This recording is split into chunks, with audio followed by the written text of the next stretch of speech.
আল্লাহ তোমায় আমি ভুলেছি, ভুলেছি তোমারই ঘর।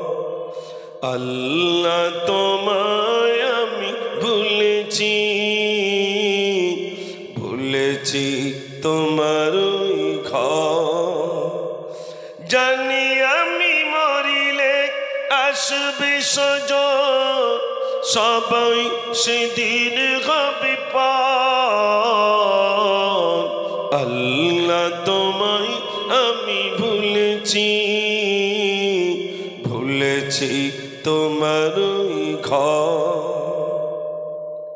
দুনিয়ার মায়া জাল করেছে বাঁধন, বেঁধেছে শয়তানি জাল। খুলবে কবে বাঁধন আমার, এসে গেল মৌতের কাল।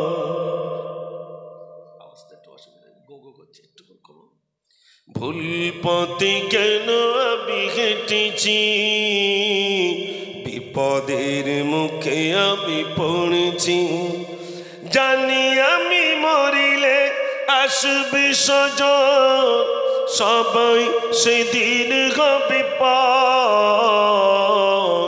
আল্লাহ তোমায় আমি ভুলেছি, ভুলেছি তোমারই ঘর। আল্লাহুম্মা সাল্লি আলা, সবাই পড়ো, মাওলানা মুহাম্মদ ওয়া আলা আলি সাইয়্যিদিনা।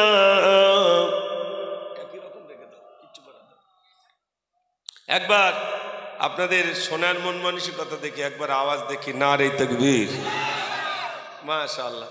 যুবক ভাইরা একটু চেয়ার দিলে একটু সামনে আসা যেত না, না তো সাইড হয়ে গেছে। আর প্যান্ডেলে লাইট নেই তো আপনাদের দিক দেখা যাচ্ছে না, আপনাদের ভালোভাবে দেখতে পাচ্ছি না, যেহেতু অন্ধকার মতো। আর আলহামদুলিল্লাহ খুব ভালো লাগছে, খুব ভালো লাগছে আপনাদেরকে পেয়ে, আমি খুবই আনন্দিত আলহামদুলিল্লাহ।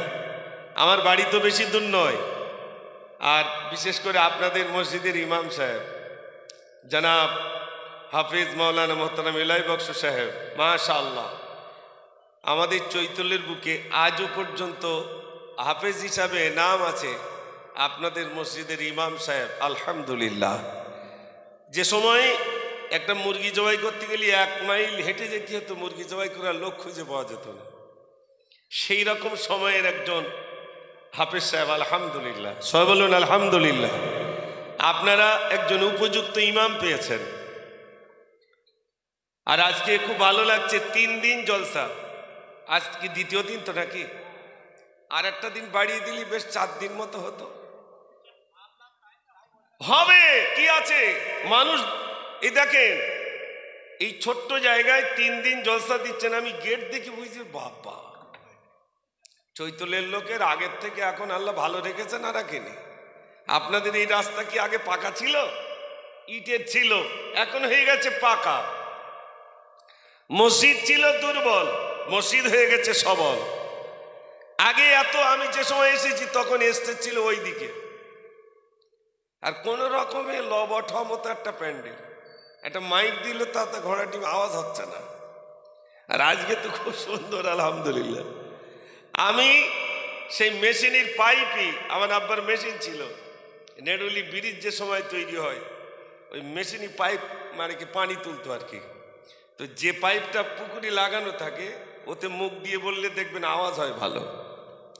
তা আমি ওই অতি মুখ দিয়ে গজল বলতাম, আব্বা বলে মাদ্রাসায় দিতে হবে। তো ওই যে মেশিনের পাইপে গজল বলা শুরু, আর আজও চলছে আলহামদুলিল্লাহ। এর পূর্বে তো উন্নত মানের সাউন্ড ছিল না, এখন তো উন্নত মানের সাউন্ড। আমি গজলও শোনাবো, আলোচনাও রাখবো, তবে আমি আগে লিক সারাই করে লিখ, তারপর হাওয়া দিই। কেন বলুন তো? আগে হাওয়া দিলে একটা টুই যদি 14 জায়গায় লিক থাকে, মিস্ত্রির কাছে যদি বলেন হাওয়া দেন, হাওয়া থাকবে না বেরিয়ে যাবে? একটু কথা বলেন, বেরিয়ে যাবে। আগে সলিউশন দিয়ে কায়দা করে লিক সারাই করতে হবে, তারপর হাওয়া দিলে হাওয়া থাকবে। আমি যে এসেছি মসজিদে, যুবকরা লিখে দিয়েছে এই কটা গজল বলতে হবে। তা আমি যা গজলের সিরিয়াল দেখলাম তাতে যদি বলা যায় আমার নির্বাচিত যে সময় তা ছাড়া বেরিয়ে যাবে। তাহলে আবার আগামীকাল বড় বড় হুজুর তানারা আসছেন, কালকেও তো শুনতে হবে। আর আমি তো আপনাদের এলাকার, এখান থেকে ডাক দিলে, আগে মসজিদে মাইক ছিল না, কিন্তু মুয়াজ্জিনদের গলার ভোল্টেজ ছিল বিরাট, ঠিক কিনা ভাবছি? কত দূর পর্যন্ত শোনা যেত। আসলে তা না, এত ঘন বাড়ি ছিল না, বাড়ি পাতলা ছিল, আর উঁচু জায়গায় আওয়াজ দিলে আওয়াজটা অনেক দূর চলে যেত। আর আল্লাহ রব্বুল আলামিনের বড় দয়া, মুয়াজ্জিন যখন আজান দেবে আল্লাহু আকবার আল্লাহু আকবার, এই আওয়াজটা তো পৌঁছে দেবে আল্লাহ বান্দার কানে, নাকি ভাই? আল্লাহ মহান, আল্লাহ বড়। মুয়াজ্জিন আবার বলবেন আশহাদু আল্লা ইলাহা ইল্লাল্লাহ,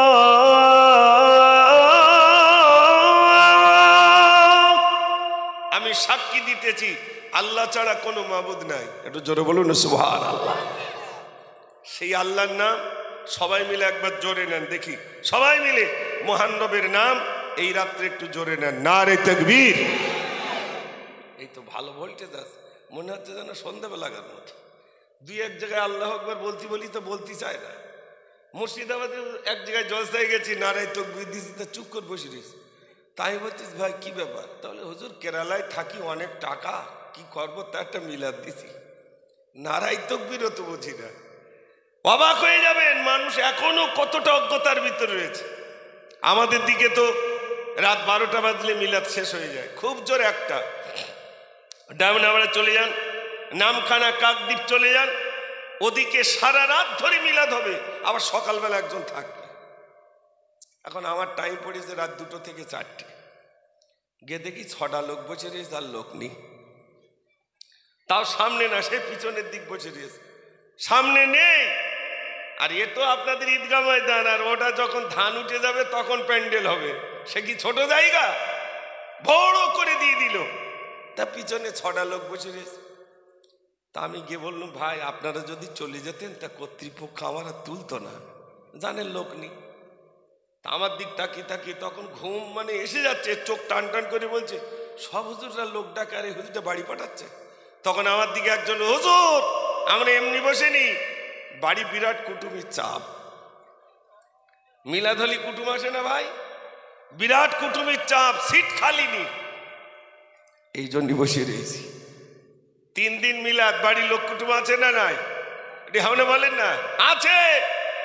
আর 2-1জন কুটুমির ভয় করে খুব, যদি বলে মুজফ্ফর ভাই একটু যাওয়া বলতুম, তোমার দেখতে কুটুম আসলে এখন তো গোস্ত কিনতে হবে, তাড়াতাড়ি ফোন ধরে বলতো ভাই আমি এখন হসপিটালে রয়েছি, যাতে কুটুম না আসে। কুটুম খাওয়ানোর ভয় কিছু প্লেয়ার আছে না নাই?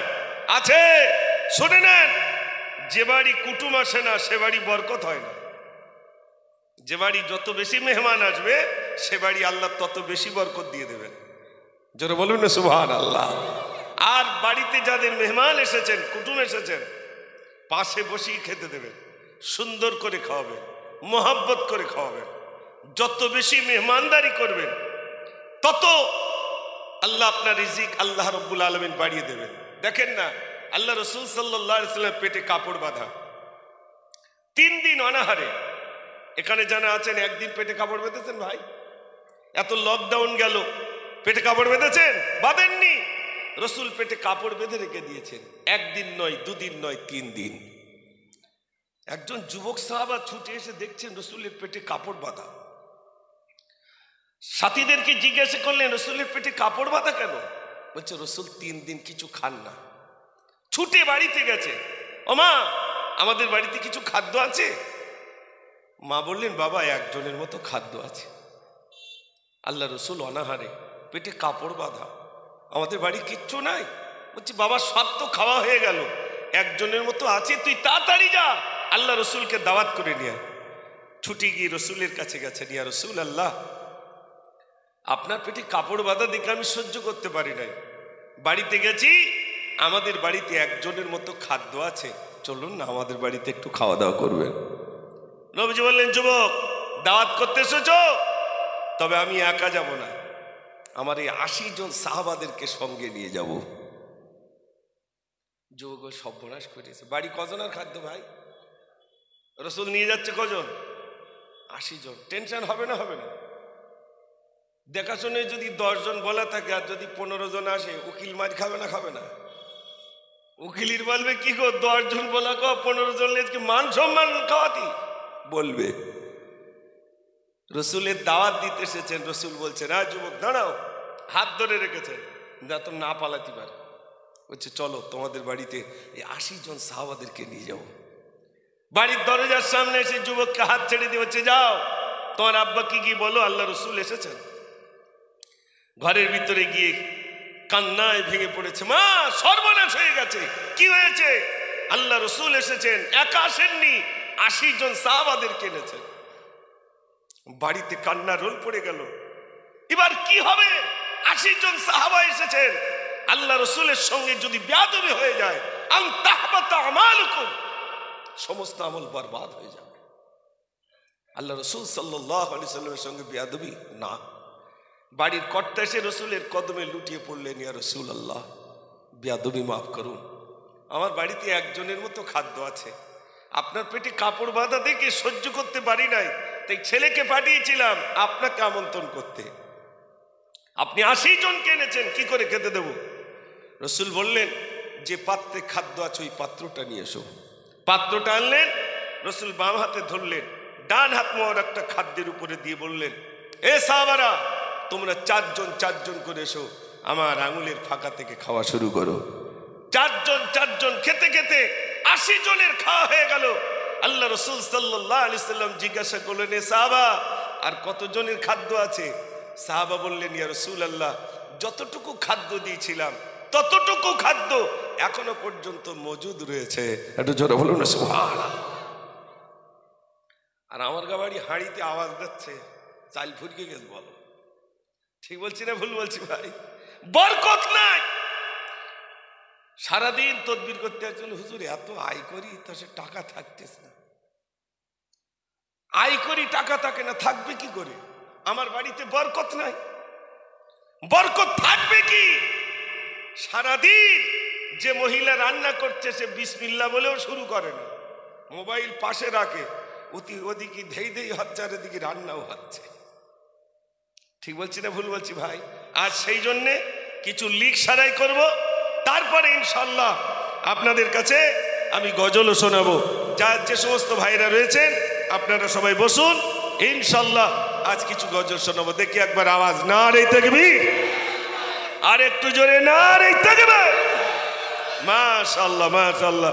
আমি তো অনেক গজল লিখেছি, কটা গজল বলবো? আপনারা তো মাত্র দিয়েছেন কয়েকটা, আমি শোনাবো ইনশাল্লাহ। একটু বেশ কমিয়ে দাও না। কই আজান সুর সুর তব নাম গাই, মদিনার মিনারে সেই নাম হয়। আজান সুর সুর তব নাম গাই, মদিনার মিনারে সেই নাম হয়। আমি তো বারবার ডাকি তোমায়, নামাজি দাঁড়িয়ে সেজদায় গিয়ে বলি শুধু আমি আল্লাহ, ওগো আল্লাহ, ওগো আল্লাহ, ওগো আল্লাহ, ওগো আল্লাহ, ওগো আল্লাহ, ওগো আল্লাহ, ওগো আল্লাহ, ওগো আল্লাহ। আজান সুর সুর তব নাম গাই, মদিনার মিনারে সেই নাম হয়। আমি তো বারবার ডাকি তোমায়, নামাজি দাঁড়িয়ে সেজদায় গিয়ে বলি শুধু আমি আল্লাহ, ওগো আল্লাহ, ওগো আল্লাহ, ওগো আল্লাহ, ওগো আল্লাহ। নারে তাকবীর। আচ্ছা বলুন তো ভাই, মানুষ সুস্থ অবস্থায় বেশি আল্লাহর নাম নেয় না অসুস্থ অবস্থায় বেশি নেয়? আর জলকারে যদি লস হয়ে যায় আল্লাহর নাম কম নেবে না বেশি নেবে? বেশি নেবে। মোটে মসজিদে আসে না, বিবিটা বলতে একটু যাও দিন, সারা লোক মসজিদে যায়, তুমি যাও না, এই জন্যই মনে আমাকে লস হচ্ছে। জীবনে মসজিদে আসে না, মসজিদের ফার্স্ট কাতারে জিজ্ঞেস করলেই পাওয়া যাবে জলকারে পরপর 3 বছর ঝাড় খাচ্ছে। তার আগে মসজিদে এসছে ভাই, আসেনি। তাহলে বিপদে কার নাম নেয়? আল্লাহর নাম নেয়। আর যদি রক্তে ধরা পড়ে করোনা, তাহলে আল্লাহর নাম বেশি নেবে না কম নেবে? একটু জোরে বলেন, তখন বেশি নেবে। আমি গজলগুলি এমনি লিখিনি, আমি লিখেছিলাম সারা পৃথিবী জুড়ে এলো করোনা, কার ভয়ে তুমি আজ দিলে ঘোষণা, ঘরে থাকো একা থাকো, ঘর থেকে যেন তুমি বার হবে না। সারা পৃথিবী স্তব্ধ করে দিলেন আল্লাহ। যদি ভেবিয়া বাজারে যান, করোনার সময় মুখে কি দিয়ে যেতে হতো ভাই? মাস্ক। মালঞ্চে গেলি মাস্ক, আর হাতে কি দিতে হতো? স্যানিটাইজার। পুলিশ বলছে পরনে লুঙ্গি থাক আর না থাক, মুখে কি চাই? করোনার সময় সব কোম্পানির কম বেশি হয়েছে, একটা কোম্পানি সব থেকে বেশি ঝাড় খেয়েছে। কোন কোম্পানি বলো তো? লিপস্টিক কোম্পানি সব থেকে বেশি ঝাড় খেয়েছে। মেয়েরা একটু মুখে কিছু দিতে পারিনি, এই ঘোড়ার ডিবির মাস্কের জ্বালায়। ঠিক বলছি না ভুল বলছি?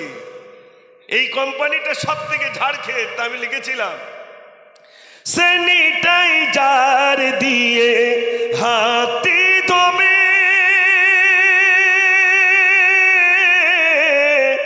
মাস্ক পরিধান করে বাহিরে যাবে, সচেতন কেন তুমি হতে পারো না, সরকারি আইন কেন মানো না, করোনা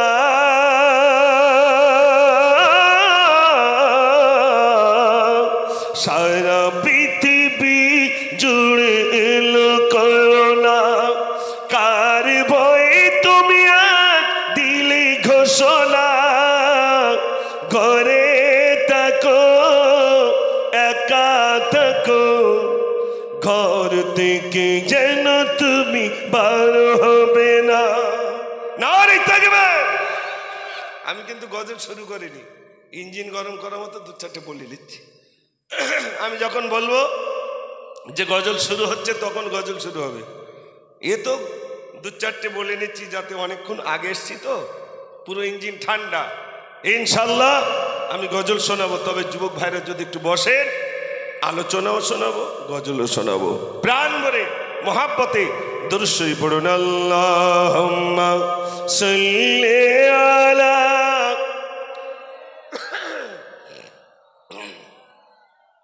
ওয়া আলা আলি সাইয়্যিদিনা সাল্লাল্লাহু আলাইহি সাল্লাম। সম্মানিত আজকে সবার স্বনামধন্য সভাপতি সাহেব,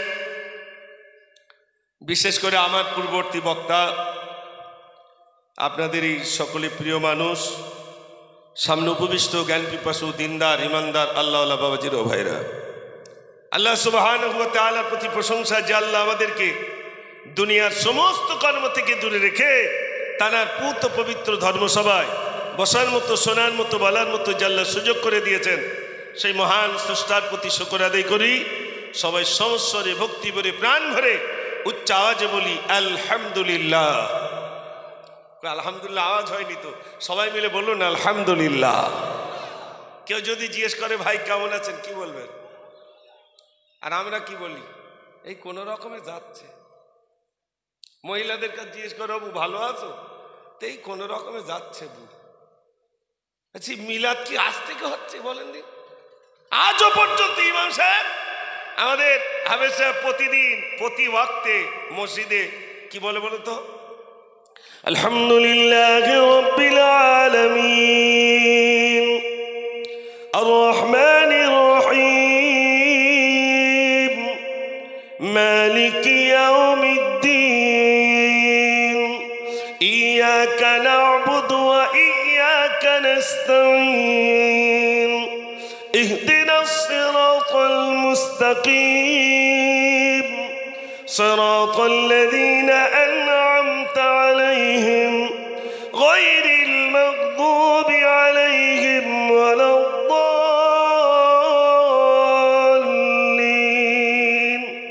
এরপরে কি বলবেন? জোরে বলেন। আচ্ছা, যে জমি মাপে তার কি বলে? এই আমিন আর আমিন এক না আলাদা? কিরকম আলাদা বলতে পারবো না, কিরকম আলাদা আর বলতে পারবো না। যে জমি মাপে ওরও বলে আমিন, আর এ আমিন দুটো এক না আলাদা। মসজিদে কিছু চাচা আজান দেয়, আল্লাহু আকবার আল্লাহু আকবার, বলে না? বলে না? মানে কি জানেন? যদি কেউ এরকম বলে আল্লাহু আকবার বলে টানে, মানে হয়ে যাবে আল্লাহ ছোট, নাউজুবিল্লাহ। এই বার বলে টানা যাবে না। একটা টানে বড় আর ছোট, একটা টান আন্দাজে টান দিলে হবে না। টানের একটা লিমিট আছে, তার মানে আছে, তার মাখরাজের ব্যাপার আছে, সিফাতের ব্যাপার আছে। এই যে আমরা আজান দিই আল্লাহু আকবার, এখানে একটা খাড়া যাবো, একালিপ টান, একালিপ টান, একটা আঙুল খুললে যে সময়টা লাগে সেইটা। তাহলে বলতে হবে আল্লাহু আকবার আল্লাহু আকবার। তাহলে অত টানি কেন? টানের একটা কারণ আছে। বলুন তো, আমার মা যদি এই জায়গায় থাকে, আমি যদি বলি মা, মা শুনতে পাবে। আর মা যদি রাস্তার ওপারে থাকে, কি বলে ডাকবেন? বাহ ভাই, তখন বললো মা, এ টান্ডা দিতে হচ্ছে তো। আজান মানে ডাকা। কাদের ডাকা? দূরবর্তী মানুষদেরকে ডাকা। তাই আজানে ওই জায়গাটাই ডাকার জন্য বেশি টান, তাই বলে টানের জায়গায় টান, আন্দাজে টান দিলে হবে না। ঠিক আমিনের তাৎপর্যটা আমি বোঝাবো, তবে এক্ষুনি না, একটু সময় লাগবে, ইনশাল্লাহ আমি বোঝাবো। আর আপনাদের দিকে মানুষ মরে গেলে খেজুর পাতা দেয়? একটু কথা বলেন। তা দেয়? আচ্ছা, কেন দেয় বলেন তো? তা বলতে পারবো না। দেয় সবাই জানি, কেন দেয় জানি নে। অথচ চার দোকানে সব বলে, ও হুজুররা যা বলবে সব মুখস্থ, তোরা যা খোকা। কই এ দুটো কই মুখস্থ? মানুষ মরে গেলে, পুরুষ মানুষ মরে গেলে কাপড়ের কাপড় কটা লাগে? 3টে। আর মহিলারা মারা গেলে 5টা। পুরুষ মানুষ মরে গেলে 3টে, আর মহিলারা মারা গেলে 5টা। আচ্ছা, না পুরুষ না নারী, মাঝখানে একটা আছে, কি বলেন তো? চট দিতে হবে না তেরফল দিতে হবে? ওইটা একটু শুনে যাবেন। তাহলে কটা হলো? 3টে। 3টে জিনিস প্রশ্ন রাখলাম, বাড়ি গেলে টেনশন হবে। তাই তো, হিজড়ে মরে গেলে তেরফল দিতে হবে না চট দিতে হবে, এটা শোনা হলো না। কবরের উপরে খেজুরি পাতা কেন দেয়, এটাও শোনা হলো না। আর আমি বলি তো আল্লাহুম্মা আমিন, কিন্তু জমি মাপে সেও তো আমিন। ওই আমিন আর ও আমিন এক না আলাদা? এই 3টে প্রশ্ন রাখলাম। যদি চলে যান তাহলে মনে টেনশন হবে, আর যদি থাকেন তাহলে ইনশাল্লাহ আপনাদের শোনা হবে। এই জন্যে আমি একবার আওয়াজ দেখব, দেখি যদি খুব জোর আলোচনাও হবে, গজলও হবে ইনশাল্লাহ। আমি গজল বলা ছেড়ে দিছি, এই দাড়ির চুল পেকে গেছে, মাথার চুলও পেকে গেছে।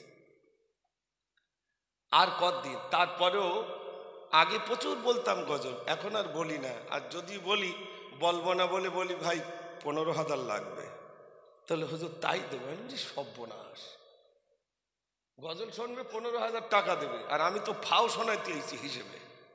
গজল বলে কষ্ট আছে না নেই? মিলাদ করবো, খুব জোর যদি কষ্ট হয় বলবো ভাই দরুদ শরীফ পড়, 1 কাপ চা খেয়ে। তাই তো, কিন্তু কেন আমি ঝামেলা করতে যাবো?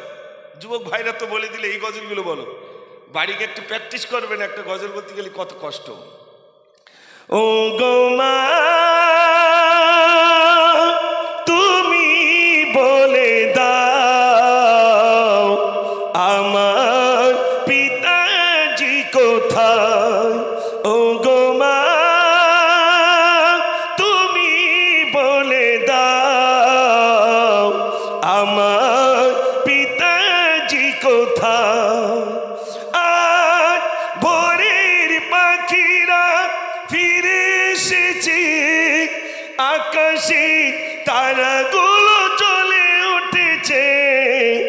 ও গো মা, তুমি বলে দাও আমার পিতাজি কোথায়? নারে তাকবীর। গজল শোনাবো ইনশাল্লাহ। আপনার আমার বাড়ির পাশের লোক, আমি যদি না বলি তাহলে আপনারা কষ্ট পাবেন ইনশাল্লাহ। ঘটনামূলক গজল আপনাদের কাছে শোনানো হবে ইনশাল্লাহ। সবাই বসুন, আসুন। বলছিলাম, তাহলে কেউ যদি জিজ্ঞেস করে ভাই কেমন আছেন, কি বলবেন? আলহামদুলিল্লাহ ভালো আছে। মা কেমন আছেন? আলহামদুলিল্লাহ। ব্যবসা কেমন চলছে? আলহামদুলিল্লাহ। সব সময় বেশি মহান রবের শুকরিয়া জ্ঞাপন করবেন।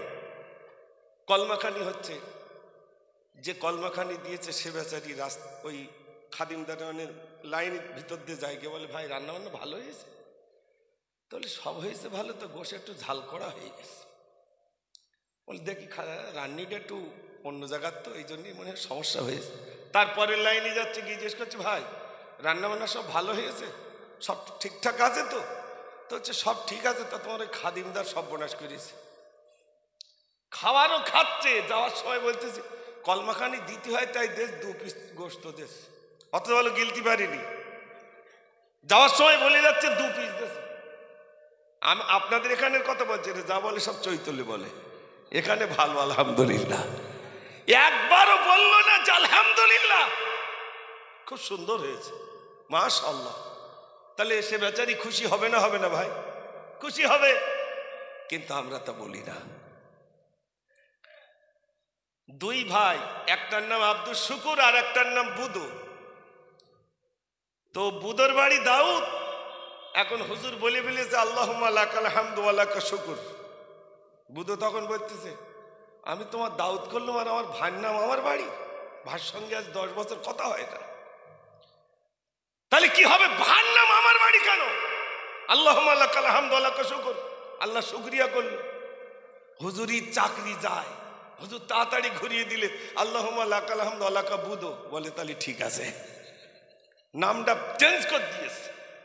ভাই বিশ্বাস করুন, মসজিদে হাফেজ সাহেব ইমামতি করতে এসেছেন, সুদখোর মল্লি জানাজা পড়াতে হবে না? হবে না? জোয়াখোর মল্লি জানাজা পড়াতে হবে, ব্যভিচার করলে জানাজা পড়াতে হবে, মোমেন ব্যক্তি জানাজা পড়াতে হবে, যেই মরবে তার পড়াতে হবে। কবরে শোয়ানোর সময় বলবে বিসমিল্লাহি ওয়া আলা মিল্লাতি রাসূলিল্লাহ, আল্লাহর নামে নবীর দলে উঠিয়ে দিলাম। ফারিস্তা বলতো মিথ্যে কথা বলে লাভ নেই, সারা জীবন সুদ খেয়ে গিয়েছে আর এখন নবীর দলে তুলে দিলাম, লেবে বলে মনে হয়? ভাই নেবে না। ইমাম সাহেব সেখানেও বলবে বিসমিল্লাহি ওয়া আলা মিল্লাতি রাসূলিল্লাহ, না বললি চাকরি চলে যায়। সারা জীবন সুদ খেয়েছে, ইমাম সাহেব দোয়া করতেছে আল্লাহ জান্নাত দিও, আর আল্লাহ বলতে টাকার জ্বালায় বলে লাভ নেই। আজ আমরা হয়েছি তাই। কষ্ট পাচ্ছেন আপনারা? না ভাই, হয় ঘুম ছাড়াবে নাই ঘুম পড়বে, দুটোর একটা ইনশাল্লাহ। আমি ঘুম ছাড়ানি লোক, ঘুম পাড়ানি না, এমন একটা সময় এসেছি, এ সময় আর ঘুম পাড়াবো না, ইনশাল্লাহ ঘুম ছাড়াবো। আমি আপনাদের এলাকার আজ কিছু আলোচনা রাখবো ইনশাল্লাহ। ভাইরা আমার, থাকবো আর কিছু লাগবে না।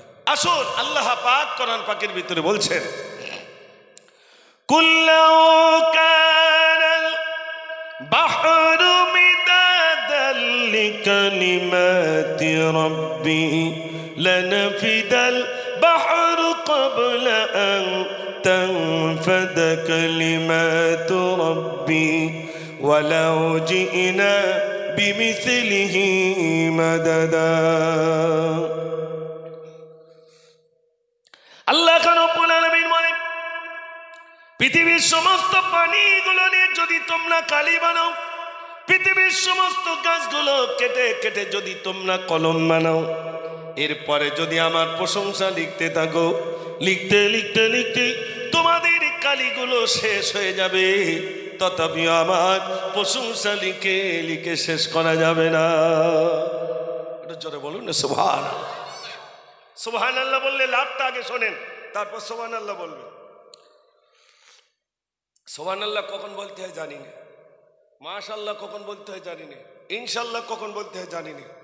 এই দিনে একজন মিলা দেখেছি, ভাই হুজুর আসলি তো সব সালাম দেয়, তা আমি গেছি সালাম দিয়েছি, আসসালামু আলাইকুম, ওয়ালাইকুম আসসালাম, হাতে হাত দিয়ে বলতেছে মিনহা খালাকনাকুম ওয়া ফিহা নুঈদুকুম। আমি বলি কি সর্বনাশী লোক রে বাবা, হাতে হাত দিয়ে বিনা খোলা। আমি বলি ও চাচা, তা মরি আগে তারপর মাটি দিও, তাহলে খোকা সে ভুল হয়ে গেছে। তো কখন সুবহানাল্লাহ বলতে হয়, কখন ইনশাআল্লাহ বলতে হয় জানলাম না। ভাই সুবহানাল্লাহ হুজুর বলতে বলে, আর এখন আবার কিছু বক্তা হাইটে নিয়ে দেয়, তখন সব বুঝতে পারবে সুবহানাল্লাহ বলতে বলতেছে, ঠিক কিনা বলেন? এইরকম করবে, সব বুঝে নেবে না, এবার সুবহানাল্লাহ বলতে হবে। সুবহানাল্লাহ যেই বলবেন জান্নাতে আমার আপনার জন্য একটা গাছ রোপণ করা হবে। জবরদস্ত আল্লাহর ওলি রাস্তা দিয়ে যাচ্ছেন, পাশে একটা কবরস্থান, তো কাশ্মীর ভিতরে দেখছেন আল্লাহর একজন হাফেজে কোরআন বান্দা কবরের শীর্ষে কোরআন শরীফ তেলাওয়াত করছেন। একটু জোরে বলুন না সুবহানাল্লাহ। সালাম দিলেন, আসসালামু আলাইকুম, উত্তর চলে হলো ওয়ালাইকুম আসসালাম। আল্লাহর ওলি জিজ্ঞেস করছেন, এ হাফেজে কোরআন, কতদিন ধরে কবরে কোরআন শরীফ পড়ছো? কবরে কতদিন ধরে পড়ছে আমি জানি না, তবে আমি কবরে শুয়ে শুয়ে 70,000 খতম আমার পড়া হয়ে গেছে। কত হাজার ভাই? 70,000। ভাইরা আমার বলছেন, আমার 70,000 খতম বিক্রি করে দেব। কাকে বিক্রি করবে? বলছি দুনিয়ায় বেঁচে থাকা বান্দা একবার সুবহানাল্লাহ বলবে, ওই সুবহানাল্লাহ সওয়াবটা যদি আমাকে দিয়ে দেয়, বিনিময়ে আমি তাকে 70,000 খতম দিয়ে দেব। এটা জোরে বলুন না সুবহান।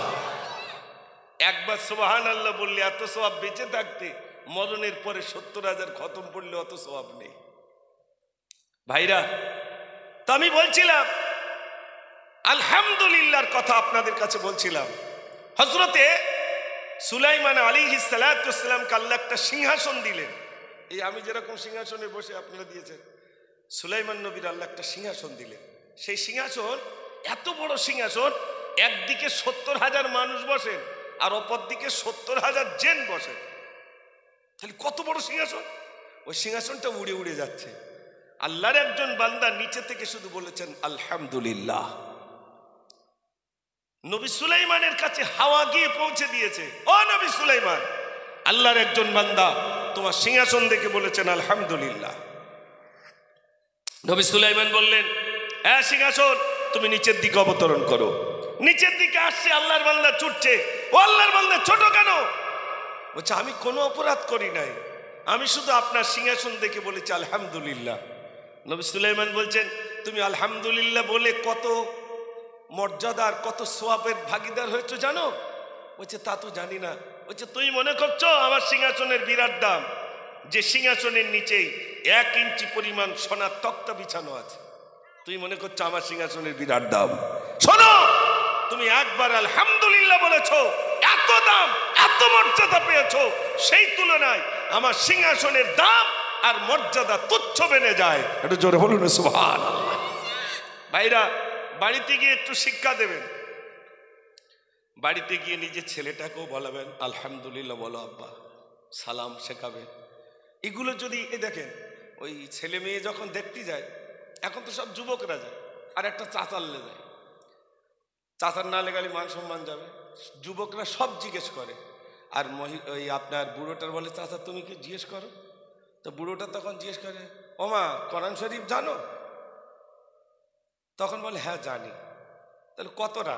পাশে একটা হোমগার্ড থাকে, সে দাঁড়িয়ে বলে 2-3 বার খতম হয়ে গেছে। হোমগার্ড মানে বোঝেন তো, যে লিয়ে আসে আর কি, উনি সব বলে আর কি, ও 2-3 বার খতম হয়ে গেছে। তখন বলে 2-3 বার খতম হয়ে গেছে মানে তাহলে মোটামুটি বাড়ি গিয়ে একটু পড়বেন। ও আল্লাহ, বাড়ি এনেছে মেয়েটাকে, সে কোরআন তো পড়ার দূরের কথা, শুধু মোবাইল ঠেলছে। আছে না নাই ভাই? আছে। আজ মোবাইলের সঙ্গে সম্পর্ক। তার ওরসে যে ছেলেটা জন্ম নিয়েছে তাকে প্রথম শিক্ষা দিচ্ছে গুড নাইট। আচ্ছা, এইরকম আমার এলাকায় চাচার যদি ওই নাতি শিখিয়ে দিয়েছে গুড নাইট, আর ও যদি দাদুর বলে দাদু গুড নাইট, তা দাদু বললেন মশা তাড়ানি ও ওষুধ আর পাচ্ছে না। গুড নাইট মানে বুঝতে পেরেছেন? তার মানে কি ওই মশা তাড়ানি ওষুধ না, গুড নাইট মা শিখিয়ে দিচ্ছে শুভরাত্র। আর দাদু শুনতেছে আমার মনে হয় মর্টিন আনতে বলেছে, ওই গুড নাইট আনতে বলেছে। এজন্য শিশু বাচ্চা মা প্রথমে শিক্ষা দেবে আসসালামু আলাইকুম, আল্লাহ তোমার প্রতি শান্তি করুণা দয়া বর্ষিত করুক। দাদু ভাই বলবে ওয়া আলাইকুম আসসালাম, আল্লাহ তোমার প্রতি শান্তি করুণা দয়া বর্ষিত করুক। একটু জোরে বলুন না সুবহানাল্লাহ। বড় কষ্টের কথা বলছি। বাপ যাচ্ছে, ছেলে আসছে, বাপ ছেলেকে যায় কোথায় যাচ্ছি রে? ওই দিক যাচ্ছি। বাপ ছেলেকে বললো না আসসালামু আলাইকুম, আর ছেলে বাপকে বললো না আসসালামু আলাইকুম। ঠিক বলছি না ভুল বলছি ভাই? এখন বাড়ি গিয়ে যদি গিন্নির আপনারা সালাম দেন আসসালামু আলাইকুম, তো বলবেন না তাহলে 3 দিন মিলাদ দিয়ে কাজ হয়েছে।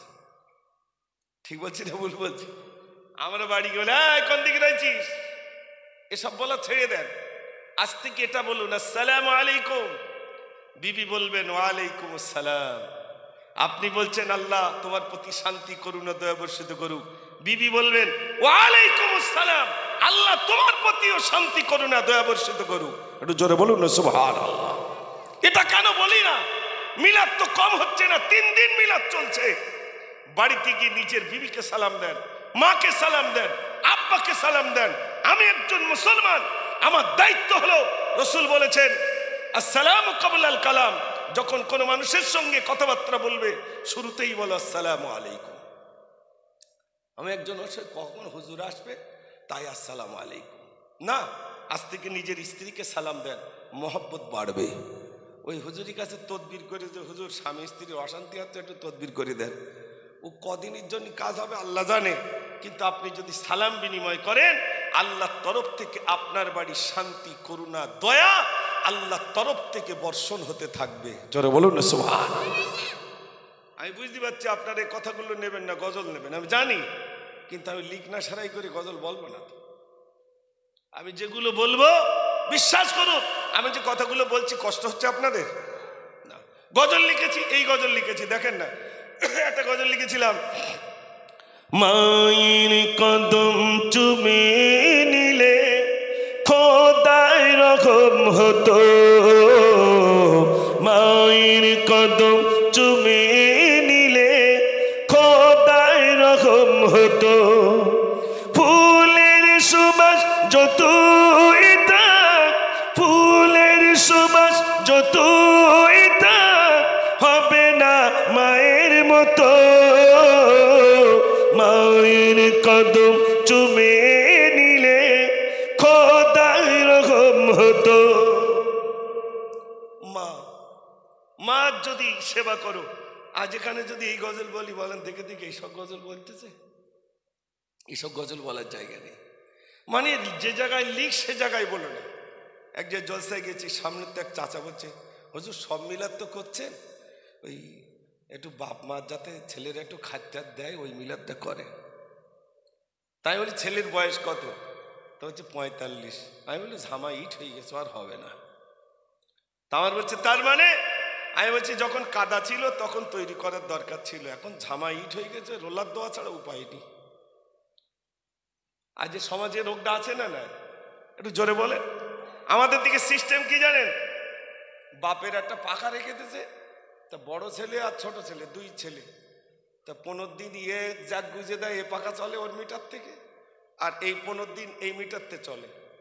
তা মাঝে মাঝে বিবিরা এসে বলে এই প্রত্যেক দিন 24 ঘন্টা পাখা চালাচ্ছ, মানে বৌমা এসে বলে, সেক্রেটারি এসে বলে 24 ঘন্টা পাখা চালাচ্ছ, কারেন্টের বিল কত দিতে হয় জানো? বাপের বলছে। আর সেই বাপ মরে গেছে, এমনি দেখতো না, সেই বাপ যেই মরে গেছে তখন ছেলে বলতেছে কায়দা করে একটা কলমাখানি দেবো, সারা গ্রামের লোকের বলবো 45টা গরু জবাই করে লোক দেখুক যে আজ বাপের নামে একটা কি করেছে। বেঁচে থাকতে পাখাটা চলতো, তাও বলে কারেন্টের বিল কত দিতে খবর রাখো। বেঁচে থাকতে দেখলো না, মরণের পরে দেখলো। আর আমাদের দিকের একটা সিস্টেম দেখবেন ভাই, ওই মহিলারা সবাই বলা কওয়া করে, দেয় তো শাশুড়ি মরে গেছে তা পা ধরে একটু ক্ষমা চেয়েলে, তা মরা মানুষের ওই শাশুড়ি মরে গেছে পা ধরে এসে বলছে ওমা আমি যা ভুল করিস ক্ষমা করে দিও। তখন শাশুড়ি শুয়ে পড়ে পড়ে বলতেছে যদি বেঁচে থাকতুম পাডার ওই জায়গায় থাকতো না, তুই যা করেছিস। ঠিক বলছি না ভুল বলছি ভাই? সিস্টেম দেখেন, মরণের পরে পাত ধারে গেছে ক্ষমা চাতি, বেঁচে ছিল তখন যায়নি, মরে যাওয়ার পরে জানেও পা নাড়াতে পারবে না, ঠিক পাত ধারে গিয়ে এবার বলতে ওমা যা ভুল করিস ক্ষমা কর দিও। শাশুড়ি তখন বলতেছে শুধু মরে গিস তাই না, দেখতে পেতিস তোর ক্ষমা চাওয়া তুমি। আমার সোনার ভাইরা, গজলগুলো এমনি লিখেনি, গজলগুলো লেখার পিছনে কারণ ছিল। রসুল বলেছেন কোন সন্তান যদি তার বাপ মায়ের দিকে একবার মহব্বতের নজরে দেখে, একটা কবুলিয়াত হজের সওয়াব তার আমলনামায় লিপিবদ্ধ হয়ে যাবে। একটু জোরে বলুন সুবহানাল্লাহ। সাহাবারা বললেন, ইয়া রাসূলুল্লাহ, ওটা কি একবার? রাসূল বললেন, না, যতবার দেখবে যতবার দেখবে যতবার দেখবে ততবার একটি করে কবুলিয়াত হজের সওয়াব তার আমলনামায় লিপিবদ্ধ হয়ে যাবে।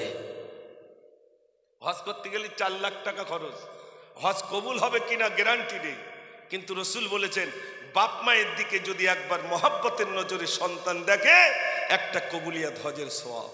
একটু জোরে বলুন না সুবহানাল্লাহ। আমার গজল তো এই জন্যই ছিল, বাপের সেবা মায়ের সেবা করে আমার মন, তাদের দোয়া পাওয়ার তরে সারাটি জীবন। বাপের সেবা মায়ের সেবা করে আমার মন, তাদের দোয়া পাওয়ার তরে সারাটি জীবন। বাপের পায়ে মায়ের পায়ে বেহেশত যে আমার, তাদের চোখে খুশির ঝলক আনে খুশ বাগান, ওদের ঠোঁটে মিষ্টি হাসি হীরের দ্যুতিময়, ওদের মন খুশি হলে আল্লাহ রাজি হয়। লিখেছিলাম, চাকরি করি ব্যবসা করি হই ইঞ্জিনিয়ার, ডাক্তার হয়ে করি না কো যত বেশি রোজগার, যতই বড় ভাবি নিজেকে নই বড় বাপ মা, তাদের কাছে ছোট্ট আজি সোনা সেদিনকার। জোরে বলুন সুবহানাল্লাহ। এ ছিল বাপ মা নিয়ে গজল। আমার আব্বা ইন্তেকাল করলো, বড় ভাই চলে গেল, মা চলে গেল, মেজে ভাই চলে গেল। প্রত্যেকটা গজলের ভিতরে একটা একটা করে কারণ ছিল, তারপরে কলম উঠেছে। বড় ভাই যখন চলে গেল, গজল একটা, তখন বক্তরা মাদ্রাসায় শিক্ষকতা করি, গজল লিখে মায়ের কাছে বললাম, মা বড় ভাইয়ের নামে একটা গজল লিখেছি। মা বললো, বলতে কি আমরা শুনি। আমি বললাম, না, তোমরা আগে দেখো গজলটা পড়ে, বলতে আমরা কি বুঝবো, আসলে কবিতা হঠাৎ করে বোঝা যায় না। তো বলছে, তুই বল। বাড়িতে সবাই রয়েছে, আমি গজল বললাম, বাড়িতে কান্নার পড়ে গেল। সেই থেকে এই গজল আর কোনোদিন আমার বাড়িতে আমি বলিনি। লিখেছিলাম, বড় ভাইকে হাতে করে দিলাম মাটি, সর্বদাই ভিজে আছে আঁখি দুটি, বড় ভাইকে হাতে করে দিলাম মাটি, সর্বদাই ভিজে আছে আঁখি দুটি, তোমারই ওসিয়াত আজ মনে, তোমারই স্মৃতিগুলো ভাসে নয়নে, সবই যে খোদার লীলা ও গো বড় ভাই, সবই যে খোদার লীলা ও গো বড় ভাই, তুমি যে কেমন বড় আজ মনে হয়, বড় ভাইকে হাতে করে দিলাম মাটি, সর্বদাই ভিজে আছে আঁখি দুটি। নীলরতন নিয়ে গেছিলাম, অভাব তখন, এত কষ্টের সময়, তোমার সাথে ছিল তোমার ছোট্ট ভাই, নিশ্চয় দেখছো তুমি মৌ পড়েছিলাম তিনবার, কলমা পড়েছিলাম তিনবার, আর না পেলাম আমি মোর বড় ভাইকে হাতে করে দিলাম মাটি, সর্বদাই ভিজে আছে আঁখি দুটি। একটু তকবীর দেন, নারে তকবীর। অসুবিধা হচ্ছে না তো আপনাদের? আজকে যুবক ভাইরা বললে একটু বেশি করে গজল বলতে হবে, ঠিক আছে ইনশাল্লাহ, তবে 1.5 ঘন্টার বেশি হবে না, 11:30টার মধ্যে ইতি। আর যদি মিলাদ হতো 2 ঘন্টা বলে যেত, কিন্তু আপনাদের ঘুম পাচ্ছে নাকি? না। আচ্ছা, সারা রাত তাস খেললি ঘুম আসবে ভাই? এটা হবে না, বলেন না। সারা রাত তাস খেলছে, ঘুম নেই, হঠাৎ মুয়াজ্জিন বলছে আসসালাতু খায়রুম মিনান নাওম, তখন বলতে হে আরে আজান হচ্ছে তো। সারা রাত তাস খেলতে খেলতে ফজরের আজান হচ্ছে, ঘুম নেই। আর ডাক্তার কাছে গিয়ে বলছে ডাক্তার একটু ঘুম হয় না, ওষুধ দেন দিন। ওষুধ দিয়েছে, ঘুম আসে না, ঘুম আসে না। তারপরের দিন কি হচ্ছে, কি ওষুধ দিয়েছে বলো দিন? একটু ঘুম আসেনি, একটু বেশি পাওয়ারের দাও। বলে বেশি পাওয়ারের দিলে একেবারে ঘুমিয়ে পড়বে, আর ঘুম ভাঙবে না। যে মানুষটার ঘুম আসে না, ওই মানুষটা শুক্রবারে মসজিদে আনবেন, ইমাম সাহেব যখন খুতবা পড়বে দেখবেন ও ঘুমিয়ে আর একজনের গায়ে পড়ে না, পড়ে না। আরে দেখেছেন না দেখেননি? ঘুমায় কেন বলেন তো? ওখানে গেলে ঘুম আসে, আর মিলাদে আসলে কেন ঘুম? শোনেন, শান্তিতে ঘুম আসে না অশান্তিতে ঘুম আসে? ও ভাইরা কথা বলবেন না? শান্তিতে ঘুম আসে তো, অশান্তিতে ঘুমাবে? স্বামী স্ত্রী অশান্তি, ঘুম হবে? ঘুম হবে না। বাপ বেটায় অশান্তি, ঘুম নেই, শুধু টেনশন হচ্ছে। মা এরম বললে কেন, আর মা বলছে ছেলে এরম বললে কেন, টেনশন হচ্ছে, ঘুম নেই। শান্তিতে ঘুম আসে। শান্তি কোথায় আছে? একটা লরির পিছনে লেখা আছে সুখ স্বপ্নে, শান্তি শ্মশানে। তো বলছে সুখ যদি স্বপ্নে থাকে দেখে আসে দিন।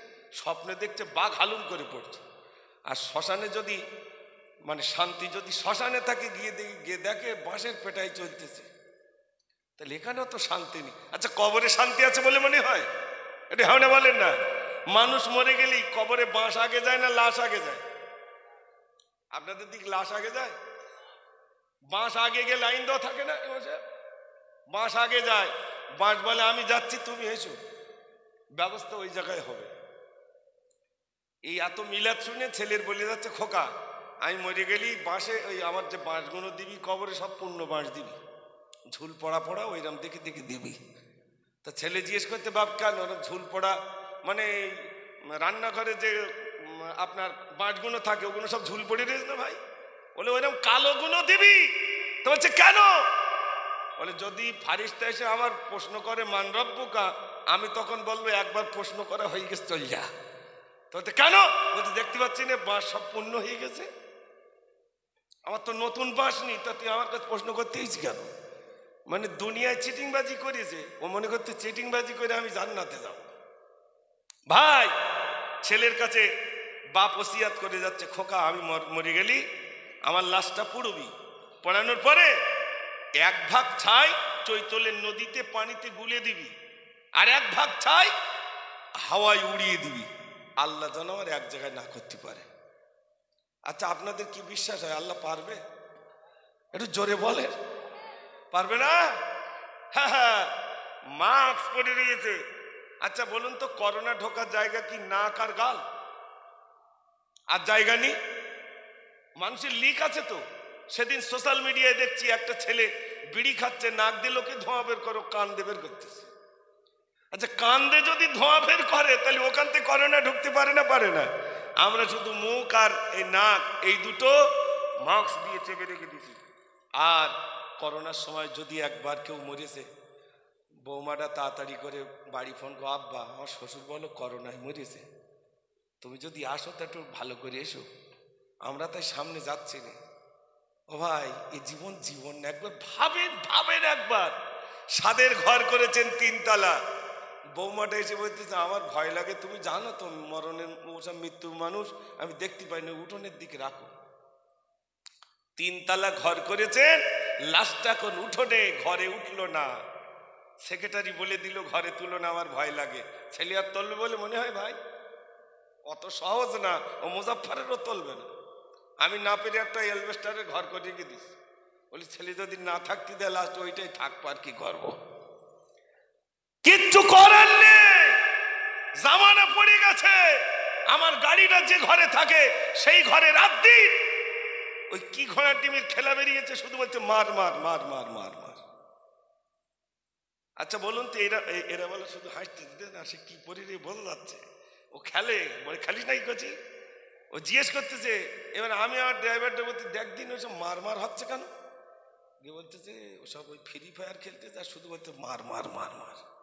আচ্ছা আপনারা বলুন তো, যে ছেলেটা ছোট্টবেলার থেকে ও মার মার শিখছে, ওই ছেলেটা বড় হলে বাপের বিরাট যত্ন করবে তো নাকি? ঠেলতি ঠেলতি লে যাচ্ছে, তা বলতে খোকা আর মারিস নি, আমার বাপের তাই আমি এই পর্যন্ত লেইলো, তুই আর আমার ওই পর্যন্ত লেদাস নি। মানে বর্ডার পর্যন্ত যখন এর ঘাট ধাক্কান দিতে লে যাচ্ছে, তখন বাপ ছেলের বলছে খোকা আর ঘাট ধাক্কান দিস নি, আমার বাপের আমি এই পর্যন্ত লেইলো, আমার আর ওই বর্ডার পার করাস নি। আমি যেমন হব আমার বেটা তেমন হবে, রেহাই নাই, রেহাই নাই। বড় পীর আব্দুল কাদের জিলানী রহমাতুল্লাহ আলাইহি মায়ের পেটে ছিলেন, মা কোরআন শরীফ পড়তেন, ছেলে কোরআন শরীফ মা পড়ছে আর ছেলে শুনছে। ভাইরা আমার, বড় পীর আব্দুল কাদের জিলানী রহমাতুল্লাহ আলাইহি ভূমিষ্ঠ হলেন, মা জননী হাতটি ধরলেন, বড় হলেন, হাতটি ধরে ওস্তাদের কাছে নিয়ে হুজুর আমার ছেলেটাকে একটু আলিম শিক্ষা দেন। ওস্তাদ হুজুর যেই না বললেন বাবা তুমি বলো আলিফ, ছেলেটা আলিফ তো দূরের কথা 1 থেকে 18 পারা শুনিয়ে দিল। 1 থেকে 18 পারা শুনিয়ে দেওয়ার পরে ওস্তাদ হুজুর চিন্তা করে মা পাঠিয়ে দিল আলিফ শিক্ষা দিতে। ছেলেটা 1 থেকে 18 পারা শুনিয়ে দিল। হযরতে আব্দুল কাদের জিলানী রহমাতুল্লাহ আলাইহি হুজুরের হাতটি ধরে বড় পীরের মায়ের কাছে নিয়ে গেল। আব্দুল কাদের মা, ও আব্দুল কাদেরের মা, তুমি আমার সঙ্গে মিথ্যা কথা বলেছো কেন? কি মিথ্যা কথা বললাম? বলছে তোমার ছেলেটাকে আলিফ শিক্ষা দিতে দিয়েছো, কিন্তু তোমার ছেলে 1 থেকে 18 পারা শুনিয়ে দিল। বড় পীরের মা শুনে কন্দন করেন। ওস্তাদ বলেন আব্দুল কাদেরের মা, আমার দ্বারাই কি তুমি কোনো ব্যথা পেলে? কিসের জন্য তুমি কাঁদছো বলো? ওস্তাদ হুজুরের কথা শুনে বলল হুজুর আমি এই জন্যে কাঁদি, আমার ছেলেটা 1 থেকে 18 পারা মুখস্থ করে ফেললো। আমার ছেলে যখন পেটে ছিল আমি 1 থেকে 18 পারা পড়েছিলাম বলে আমার ছেলেটা 18 পারার হাফেজ হয়েছে। আমার কষ্ট হচ্ছে, আমি যদি সেদিন গোটা কোরআনটাই পড়ে নিতাম, আমার ছেলেটা গোটা কোরআনের হাফেজ আমার আব্দুল কাদের বেনে যেত। জোরে বলুন না সুবহানাল্লাহ। মা বলছে আমি 18 পারা পড়েছি, তা আমার ছেলে 18 পারার হাফেজ। আর আমাদের পেটে থাকা অবস্থায় মা এত মোবাইল দেখা দেখেছে, ছেলে জন্মলি হাত রাখছে মোবাইল কই। ঠিক বলছি না ভুল বলছি না? যেই ভাত খাওয়াচ্ছে মা বের করে দিচ্ছে কার্টুন দেখ, কার্টুন দেখিয়ে দেখিয়ে হাম খাওয়াচ্ছে। আমরা খেয়েছি বাড়ি, আর এখন বাঁশ বাগান, কলা বাগান, তাল বাগান, যত বাগান ঘুরিয়ে ঘুরিয়ে বাচ্চার খাওয়াতে হচ্ছে। ঠিক বলছি না ভুল বলছি ভাই? যেগুলো সমাজে হচ্ছে, যেগুলো সমাজে হচ্ছে। আমার মাদ্রাসায় 2টো বাচ্চা ছোট ছোট ভর্তি করে দিয়ে গেছে, আছে ভালো বাচ্চা, মানে ঝগড়া করছে। ঝগড়া করলে আমি অফিসে আছি, ওরা আমার কাছে আসলো, হুজুর চল হুজুরের কাছে যাবো। আমার কাছে এনেছে, কি হয়েছে? বলে হুজুর আমাকে মেরেছে। ওর ডাক এসছে, বলছে হুজুর আমার গালি দিয়েছে। আমি তখন বাচ্চাদেরকে খুব মহব্বত করে বলছি তুমি গালি দিয়েছো? বলতে চাচ্ছে না, সত্যি কথা বলো আমি মারবো না। তো হ্যাঁ দিয়েছি। আমি আরো মহব্বত করে বললাম আচ্ছা তুমি কি বলে গালি দিয়েছো একটু বলো তো। বাচ্চাটা তখন কি বলে গালি দিয়েছে আমার সাথে বললো। আমি তখন বললাম আচ্ছা তুমি গালিটা কার কাছ থেকে শিখেছো বলো। পাশে বসিয়ে যত্ন করছি, তখন ও সব বলছে। তখন বাচ্চাটা বলছে হুজুর আমার মা আমার আব্বার এরকম করে গালাগালি দিত। কেনা দিয়েছে ভাই? একটু জোরে বলে। মা দিয়েছে, আর দেবে না কেন?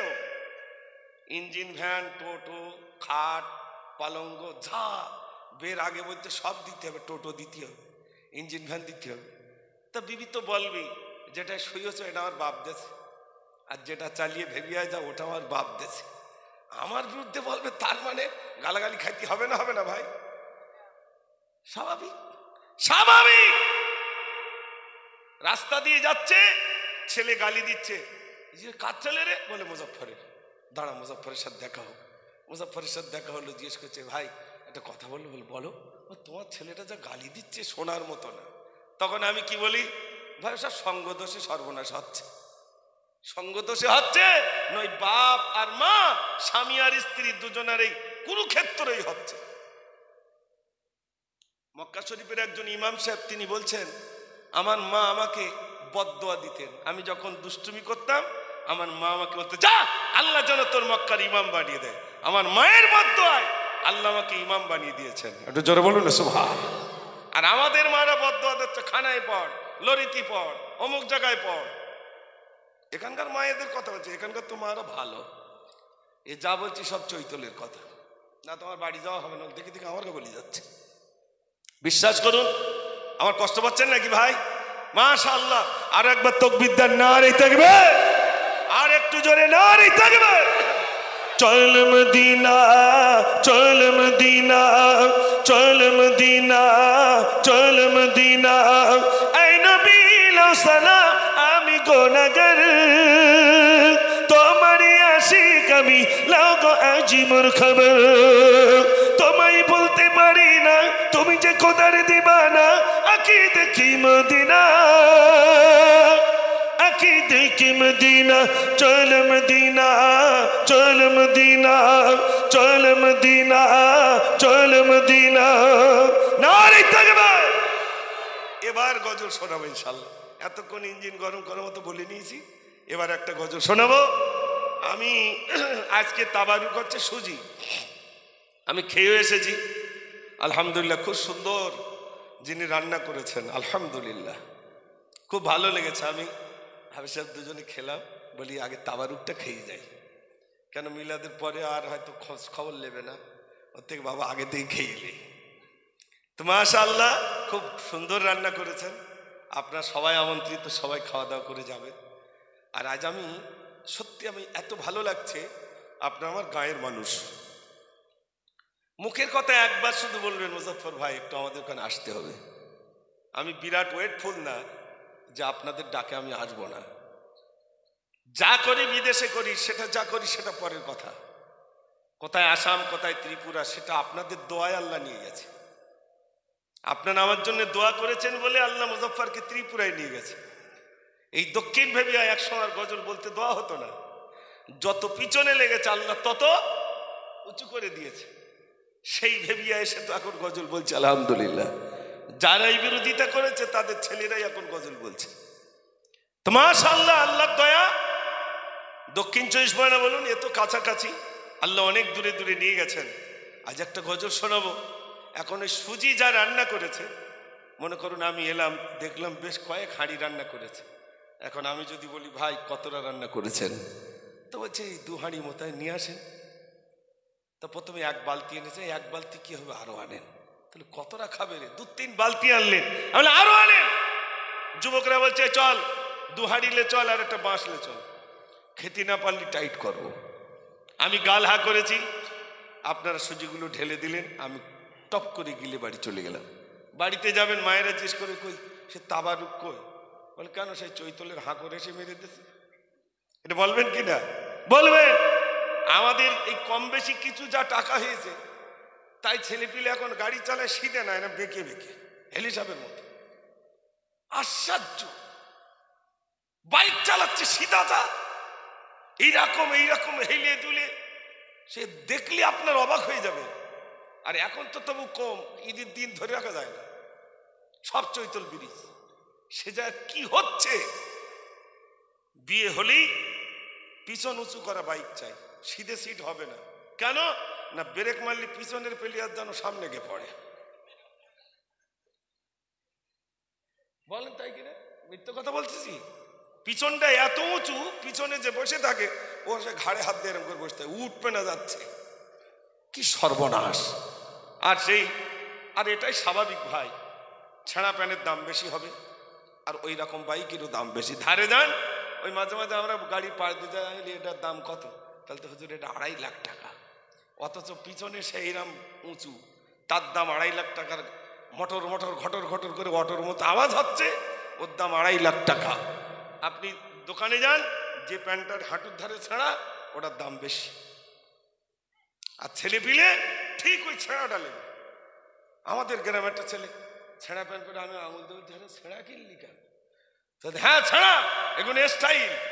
বাবা স্টাইল, মেয়ের প্যান্ট কিনে দিয়েছে এই পর্যন্ত। তাই বললে, হ্যাঁ তোর বাপ প্যান্টটা কিনে দিলে তা একটু বড় দিলে না, ছোট মতো টাকা দিয়ে কিনলি, তা একটা ছোট দেখে কিনলি। একটুখানি মেয়ে বলছে, হ্যাঁ ছোট, ওসব এখন ডিজাইন বের গেছে, তোমরা বুঝবা না। সভ্য না। আপনি বলেন, বিশ্বাস করুন, সমাজ কোথায় যাবেন? ও ভাই, ও মুজাফফর হোক, যে হুজুর হোক, মেয়ের জামা কিনতে যাবেন হাতা নিয়ে, বললে লেগ গেলিও কোটি বগল কাটা। একটা লায়ক মেয়ের জামা কিনবেন, এটা নেট। এই জামানায় এসে গেছে ভাই।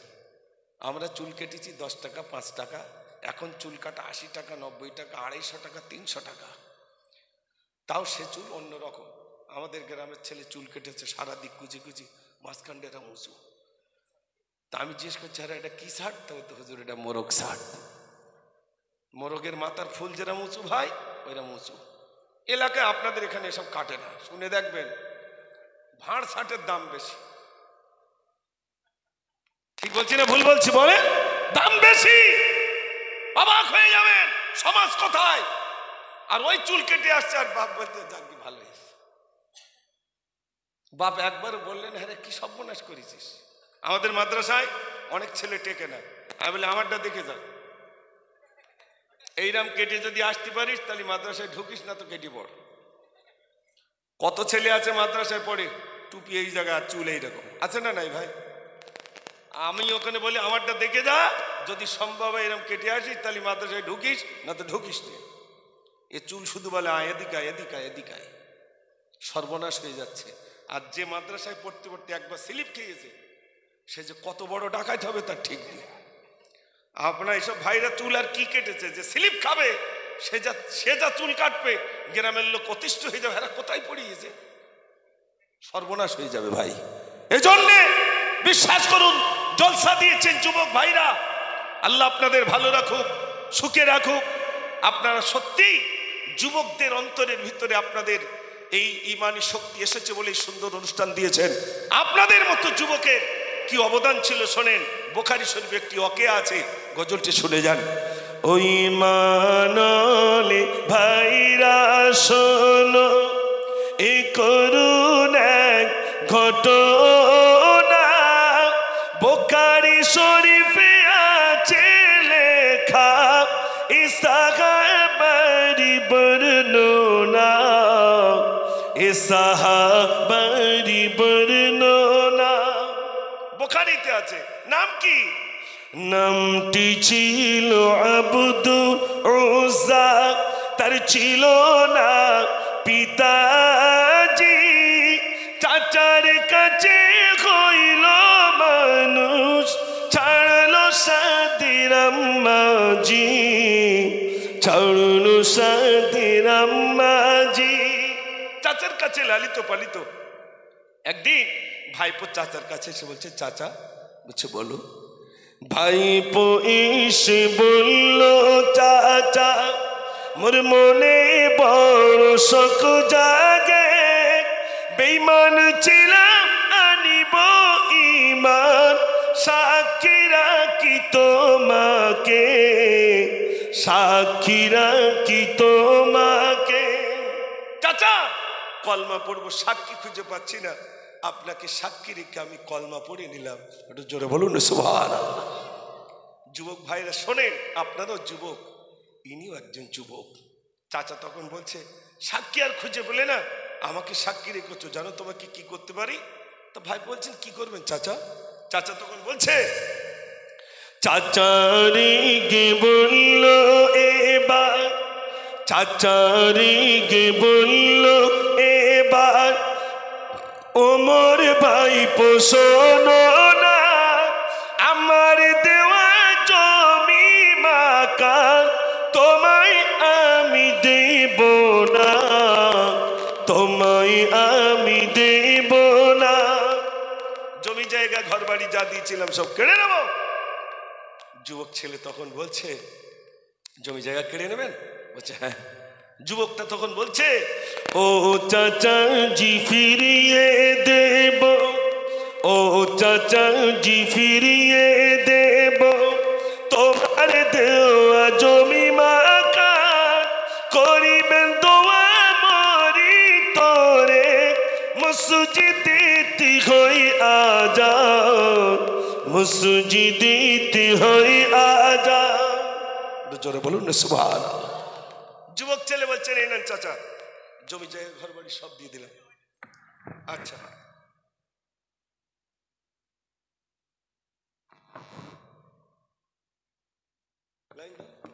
যুবক ছেলে বলছে,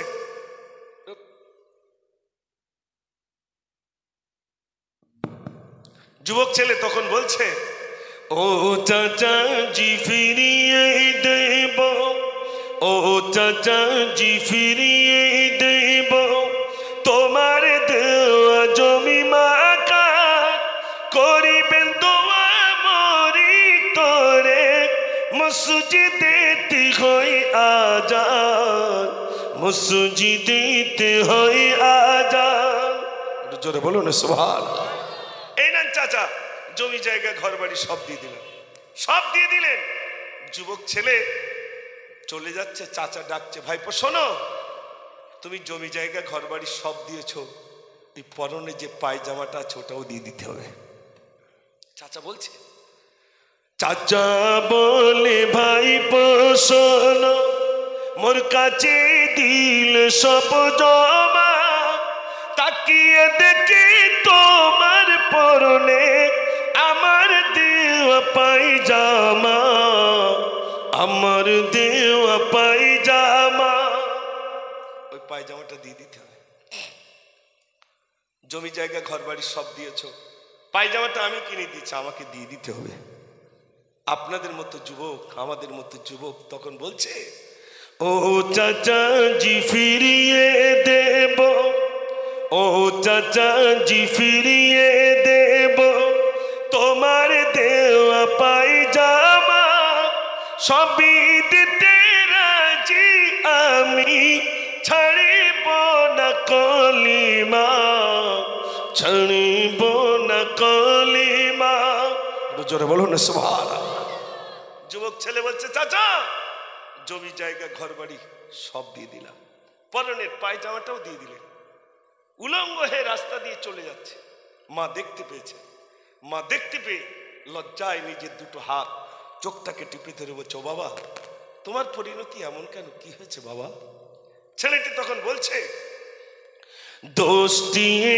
দোস্তি আমারে টাইমা যান, দোস্তি আমারে টাইমা যান, কলমা আমি পড়েছি, তারি বদলে জমি জমা সবই আমি হারিয়েছি, সবই আমি হারিয়েছি। ও মা, দোষ আমার এতটুকু, কলমা পড়েছি বলে জমি জায়গা ঘর বাড়ি সব কেড়ে নিয়েছে, পরনের পায়জামাটা পর্যন্ত খুলে নিয়েছে। মা বলছে, বাবা কি চাও? ছেলে বলছে, মা কিচ্ছু চাই না, এক টুকরা কম্বল দেন, ওই কম্বলটা পরে বিশ্ব নবীর দরবারে চলে যাব। একটু জোরে বলুন না সুবহানাল্লাহ। এখানে যারা আছেন একটু বলবেন, কলমা পড়েছি বলে জমি জায়গা কেউ কেড়ে নিয়েছে? বলতে পারবেন? না। কলমা পড়েছি বলে আমার ঘরটা কেউ কেড়ে নিয়েছে?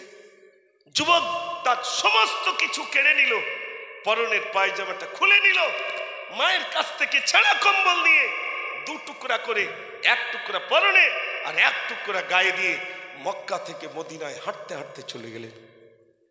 এই মক্কা মদিনা মানে পাশাপাশি না, 700 থেকে 750 মাইল দূর মক্কা থেকে মদিনা, এত দূর। এখান থেকে ফুরফুরা কত, 150 কিলোমিটার থেকে একটু কম, আর 750 এখান থেকে, ও এখান থেকে 127 কিলোমিটার ফুরফুরা শরীফ।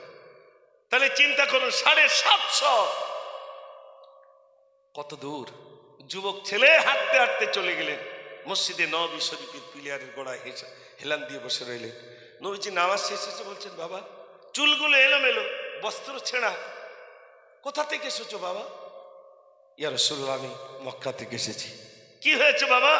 ইয়া রাসূলুল্লাহ, আমি কলমা পড়েছি বলে আমার চাচা জমি জায়গা ঘর বাড়ি সব কেড়ে নিয়েছে, পরনে পায়জামা ছিল সেটা খুলে নিয়েছে। রাসূল বললেন তোমার নাম কি? বলছে আমার নাম আব্দুল উজ্জা।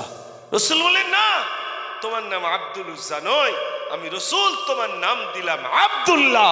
একটু জোরে বলুন না সুবহানাল্লাহ। যুবক ভাইরা, আমরা কি করতে পেরেছি? কিচ্ছু পারিনি। আমি এই আপনারা ভারত স্বাধীনতা পতাকা উঁচু করেন তো? হ্যাঁ না বলেন না, করেন তো? হ্যাঁ, ওই 2-3 জনের ফটো দেয়। তা আমি জিজ্ঞেস করি ধারা এই এই এই কজন কি ভারত স্বাধীন করেছে? তো হচ্ছে না, আরো অনেকজন। বল নাম বলতেন আর বলতে পারে না। ভারত স্বাধীনতায় সব থেকে বেশি অবদান যদি থাকতে হয় সেটা হলো মুসলমানের অবদান। একটু জোরে বলুন না সুবহানাল্লাহ। আমি নিমিষে হাই স্কুলে কবিতা বলেছি। হাই স্কুলে আমাকে দাওয়াত করে, নিমিষে হাই স্কুল, টালিকারখানা স্কুলে আমি যাই। হিন্দু মানে স্যাররা থাকেন, ম্যাডামরা থাকেন, তখন আমি কবিতা বলি। নিমিষি তো একদম পুরো আমার হিন্দু ভাইরা থাকে। আমি সেই কবিতাটা বলেছি। আমাদের এসডিপিও সাহেব, এসডিপিও তানার কাছে সামনে গিয়ে আমরা ওলামা পরিষদের তরফ থেকে গেছি, আলহামদুলিল্লাহ, সেখানেই কবিতা বলেছি। কি কবিতাটা আমি শোনাবো, যদি আওয়াজ জোর হয় তাহলে শোনাবো, আর আওয়াজ যদি কম হয় তাহলে কিন্তু বন্ধ হবে। দেখি আওয়াজ, নারে তাকবীর, নারে তাকবীর। আমি লিখেছিলাম, ভারতবাসী ভারতবাসী ভারতবাসী গো, ভারতবাসী ভারতবাসী ভারতবাসী গো, ভারতবাসী ভারতবাসী ভারতবাসী গো, ভারতবাসী ভারতবাসী ভারতবাসী গো। সম্প্রীতির পতাকা আজি আমরা তুলিব, আমরা তুলিব, আমরা তুলিব। ভারতবাসী ভারতবাসী ভারতবাসী গো, ভারতবাসী ভারতবাসী ভারতবাসী গো। ক্ষুদিরামের আশফাকুল্লাহর বলিদানের দেশ, রবীন্দ্রনাথের নজরুলের জন্মভূমির দেশ। ক্ষুদিরামের আশফাকুল্লাহর বলিদানের দেশ, রবীন্দ্রনাথের নজরুলের জন্মভূমির দেশ। সাম্প্রদায়িক শিকলখানি ছিঁড়ে ফেলিব, ছিঁড়ে ফেলিব, ছিঁড়ে ফেলিব।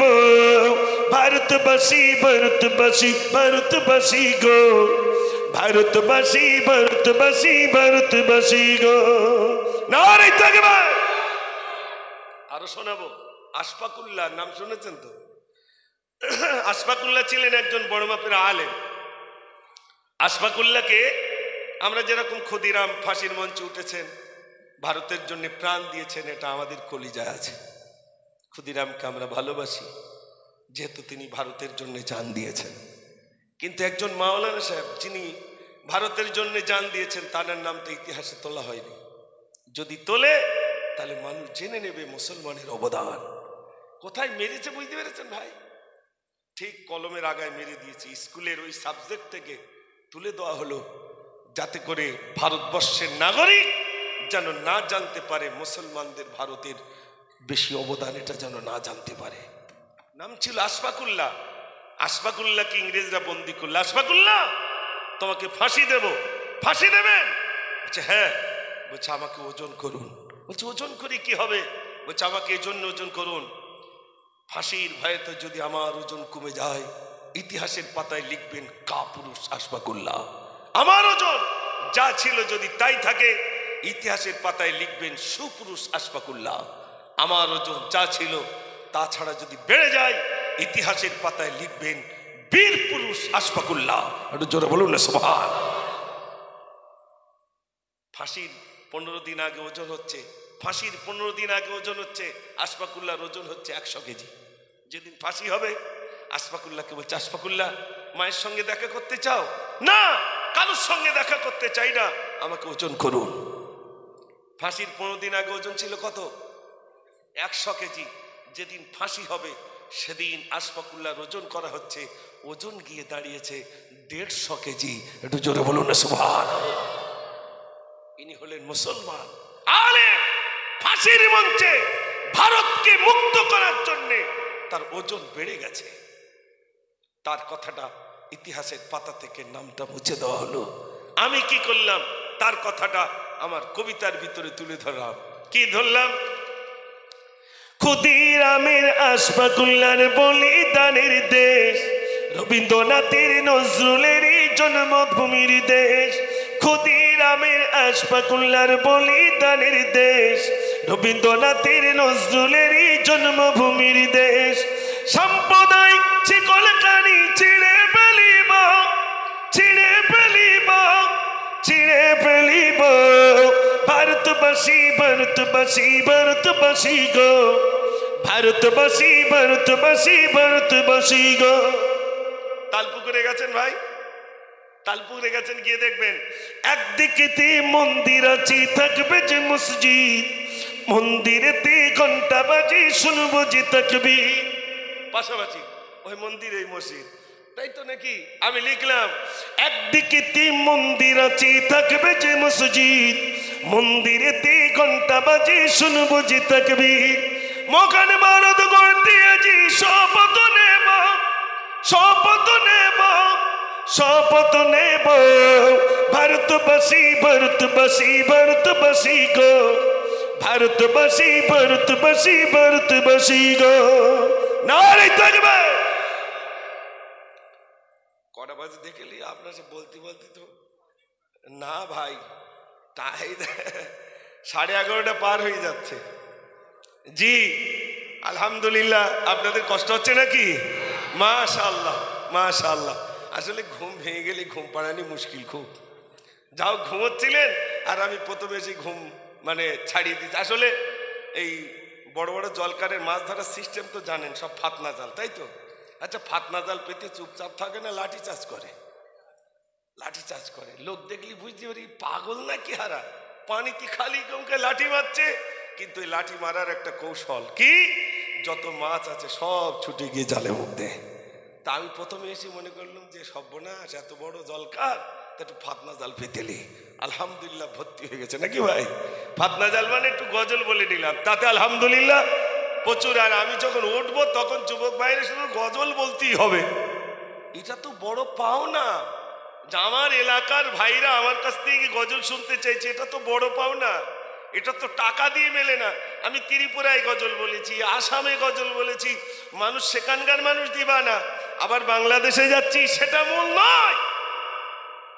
আমার গজল যদি আমার এলাকার মানুষ শোনে তবেই তো তৃপ্তি পাওয়া যাবে নাকি ভাই? আমার গ্রামে শিল্পী এই 8ই ফাল্গুন আর 9ই ফাল্গুন ইসালে সহ যত আমাদের পশ্চিমবাংলায় শিল্পী আছে সবাই আমাকে সভাপতি করে রেখে দিয়েছে। মানে শিল্পী ফাউন্ডেশনের সভাপতি হিসাবে আমাকে করে গেছে। ডাক দিলেই সবাই চলে আসে, আমার কারো টাকা দিতে হয় না। কত যত বড় বড় শিল্পী হোক, ইমরান বলেন, সাইফুদ্দিন বলেন, আব্দুর রহমান বলেন, তারপরে জি আরও যারা আছে, কুতুবুদ্দিন বলেন, শুধু একবার ডাক দিলে সবাই আসে। আর 8ই ফাল্গুন সবাই আসে ওখানে, আমার কারো পয়সা করে দিতে হয় না। তারপরে আবার গ্রামের লোক বলে, তা তুমি একটা বলো। সবাই তো বলল, তাও আমাকে বলতে হয়। এটাই আমার সব থেকে বেশি পাওনা যে আমার গায়ের মানুষ আলহামদুলিল্লাহ আমার কাছ থেকে অন্তত কিছু গজল কবিতা আমার কাছ থেকে শোনেন। আমি আমার কোম্পানির মাল ছাড়া বাইরের কোম্পানির মাল আমি বলি না। যদি বলেন কিরকম, আমি যেটা লিখি আমি সেটা বলি। কেন? আমার একটা গজল আছে, চল চল সবই মিলে মদিনাতে যায়, সবুজ গম্বুজ নিচে নবীজি ঘুমায়। এই গজলটা শুনেছেন ভাই? শুনেছেন? রাজারহাটে গেছি জলসায়, এই গজল যেই বলেছি মিলাদ থেকে নেমেছি, আর একটা যুবক গাড়ির দরজা ধরে বলছে, আপনি যে গজল বললেন চল চল সবে মিলে মদিনাতে যাই, সবুজ গম্বুজ নিচে নবীজি ঘুমায়। নবীজি কি ঘুমাচ্ছেন? নবীজি তো সর্বদাই বলছেন উম্মতি উম্মতি উম্মতি, আপনি কেন লিখলেন ঘুমায়? আচ্ছা, আমি উত্তরটা দেবো না বাংলাদেশের লোক উত্তর দেবে? একটু কথা বলে। আমার উত্তর দিতে হবে, লিখেছি আমি, আমার উত্তর দিতে হবে।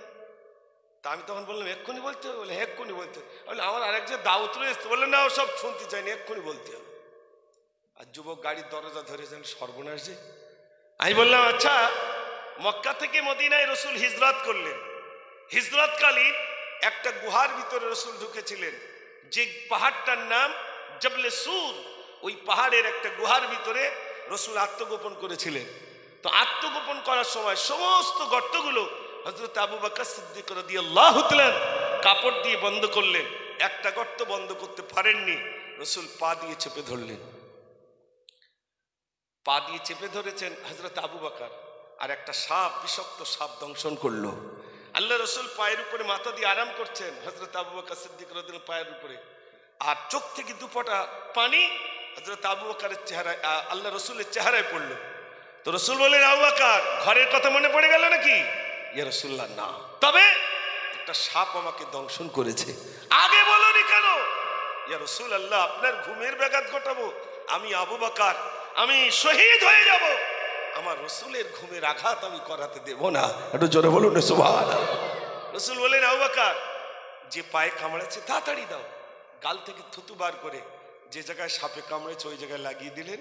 হযরত আবু বকর সিদ্দিক রাদিয়াল্লাহু তাআলা সঙ্গে সঙ্গে সুস্থ হয়ে গেলেন। জোরে বলুন না সুবহানাল্লাহ। আচ্ছা, কাল যদি কারো সাপে কামড়ায়, আমি যদি বলি কই আমার দিকে একটু থুতু দেই, আপনারা বলুন সারবে না মরবে? তাহলে আমার রাসূলের থুতু আর আমার থুতু এক না আলাদা? তাহলে ঘুমটা কি এক হবে? একটু জোরে বলে। আমি ঘুমালে অজু ভাঙে, আমার রাসূল ঘুমালে অজু ভাঙে না। আমি ঘুমালে অজু ভাঙে, আমার রাসূল ঘুমালে অজু ভাঙে না।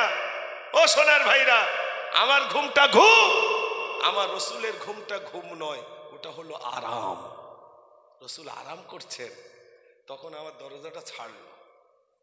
তাহলে গজল লিখেছি আমি, উত্তর দিয়েছি আমি। বাংলাদেশের একটা গজল আছে, তুমি আসমানে থাকো প্রভু, আমি জমিনে। আছে না নাই? আচ্ছা, যদি জিজ্ঞেস করে আল্লাহ কি আসমানে থাকে, আপনি কি বলবেন? আল্লাহ কোথায় থাকে? আল্লাহ তো কোরআন পাকেই বললেন, নাহনু আকরাবু ইলাইহি মিন হাবলিল ওয়ারিদ, তোমার ঘাড়ের যে শীতটা আছে তার থেকে নিকটে আমি রয়েছি। একটু জোরে বলুন না সুবহানাল্লাহ। এই জন্য লিখতে গেলে জ্ঞান থাকার দরকার, আন্দাজে কিছু লিখলে সর্বনাশ। ইসলামী একটা গজল বলে নিয়ে যাও, এই গজল শুনলে ইমান চলে যাবে, আর যে বলবে তারও ইমান হারা হবে। ইসলামী একটা গজল বলেছে, গজলটা ছিল, স্রষ্টাতে ছিল সৃষ্টিতে এলো, স্রষ্টাতে ছিল সৃষ্টিতে এলো। এই কথা বললে ইমান চলে যাবে, কুফরি হয়ে যাবে।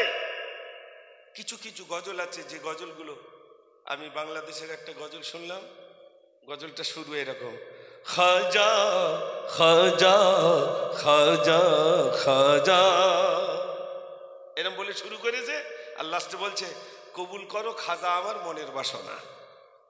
আচ্ছা, কবুল কি খাজা করবে? মনের বাসনা কি পূরণ করবে খাজা? একটু জোরে বলে, কে করবে? তাহলে এই যে গজল বেরোলো, কবুল করো খাজা আমার মনের বাসনা, ওই বাচ্চা তো এক্ষুনি ওই গজলটা বলবে। আমি সঙ্গে সঙ্গে ওই গজলের সুরটা নিয়ে গজল আলাদা করে দিলাম। নবী নবী নবী নবী, ও আরশের মালিক আল্লাহ, আমি যাব মদিনা, কবুল করো খোদা আমার মনের বাসনা। তাহলে কবুল করলো কে? আল্লাহর কাছে বলছে, আল্লাহ তুমি মনের বাসনা পূর্ণ করো, আর ও লিখেছে খাজা আমার পূর্ণ করো। আসলে আমেদাবাদে গেছি জলসায়, একটা গাছে দেখছি সেরেফ ইট ঝুলছে, ইট। তা আমি জিজ্ঞেস করছি, আরে গাছটা পাতা নাতা নিয়ে আর শুধু ইট ঝোলে? তো হচ্ছে হুজুর আর বলবেন না, যাদের বাচ্চা কাচ্চা হয় না ওরা বাড়িতে ইট লেসে, ওই ইটি দড়ি বেঁধে গাছে ঝুলোয়, আর বলে বাবা ওই গাছে ইট ঝুলিয়েছি, গাছে যেরকম ভার হয়েছে পেটে যেন ভার হয়। আচ্ছা, ছেলে চেয়েছ কার কাছে ভাই? গাছের কাছে। এই এখন দেখেন না, মেম্বারের কাছে শুধু ঘর চাচ্ছে, একটা ঘর দাও দি, একটা ঘর দাও দি। মেম্বারের কাছে কটা ঘর আছে? ও যুবক ভাইরা বিশ্বাস করুন, আপনি মেম্বারের কাছে ঘর চাচ্ছেন কেন? রাসূল বলেছেন, তোমার পায়ের জুতোর ফিতে যদি ছিঁড়ে যায় আল্লাহর কাছে চাও। রাসূল বলেছেন, জুতোর ফিতে যদি ছিঁড়ে যায় আল্লাহর কাছে চাও। আর আপনি ঘর কেন মেম্বারের কাছে চাচ্ছেন? কার কাছে চাবে? একটু জোরে বলেন। আর আমরা চাচ্ছি কার কাছে? মেম্বারের কাছে চাচ্ছি। আর রাত দিন শুধু ঝামেলা হচ্ছে, জুতো পাতলা হয়ে যাচ্ছে, হেঁটে হেঁটে।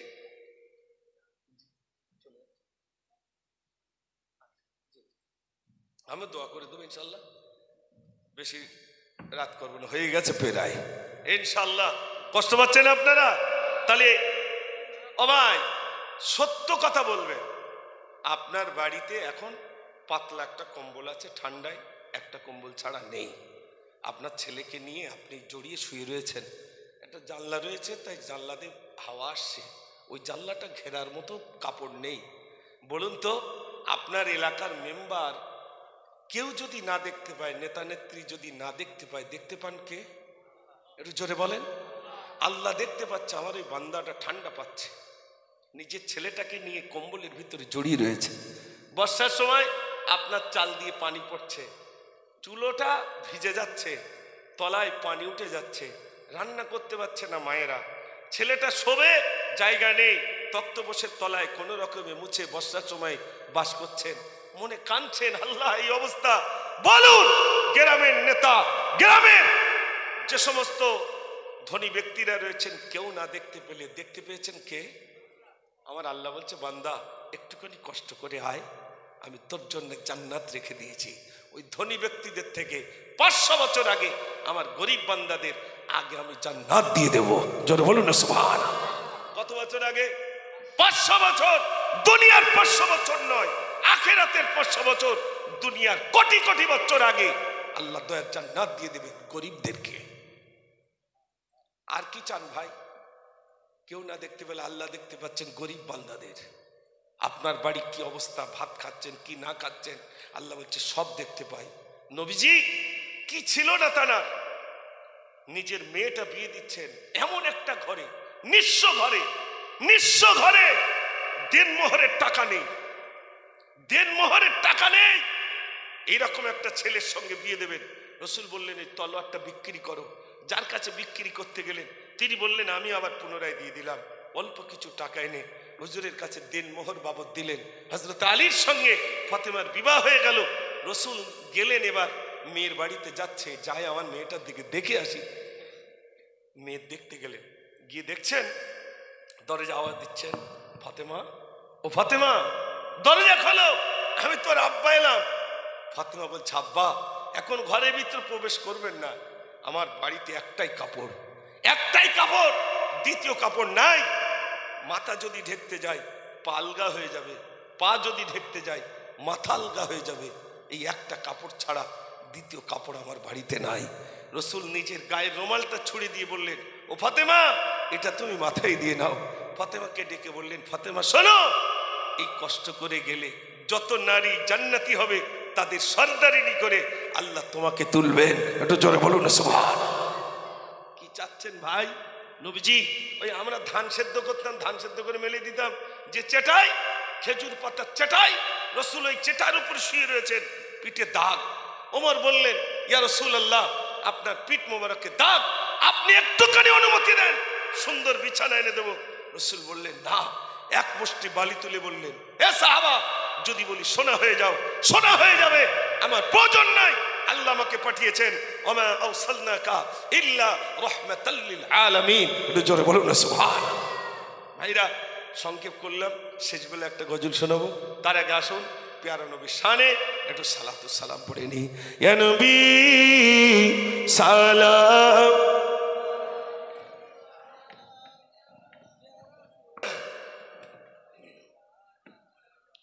وعلى آل سيدنا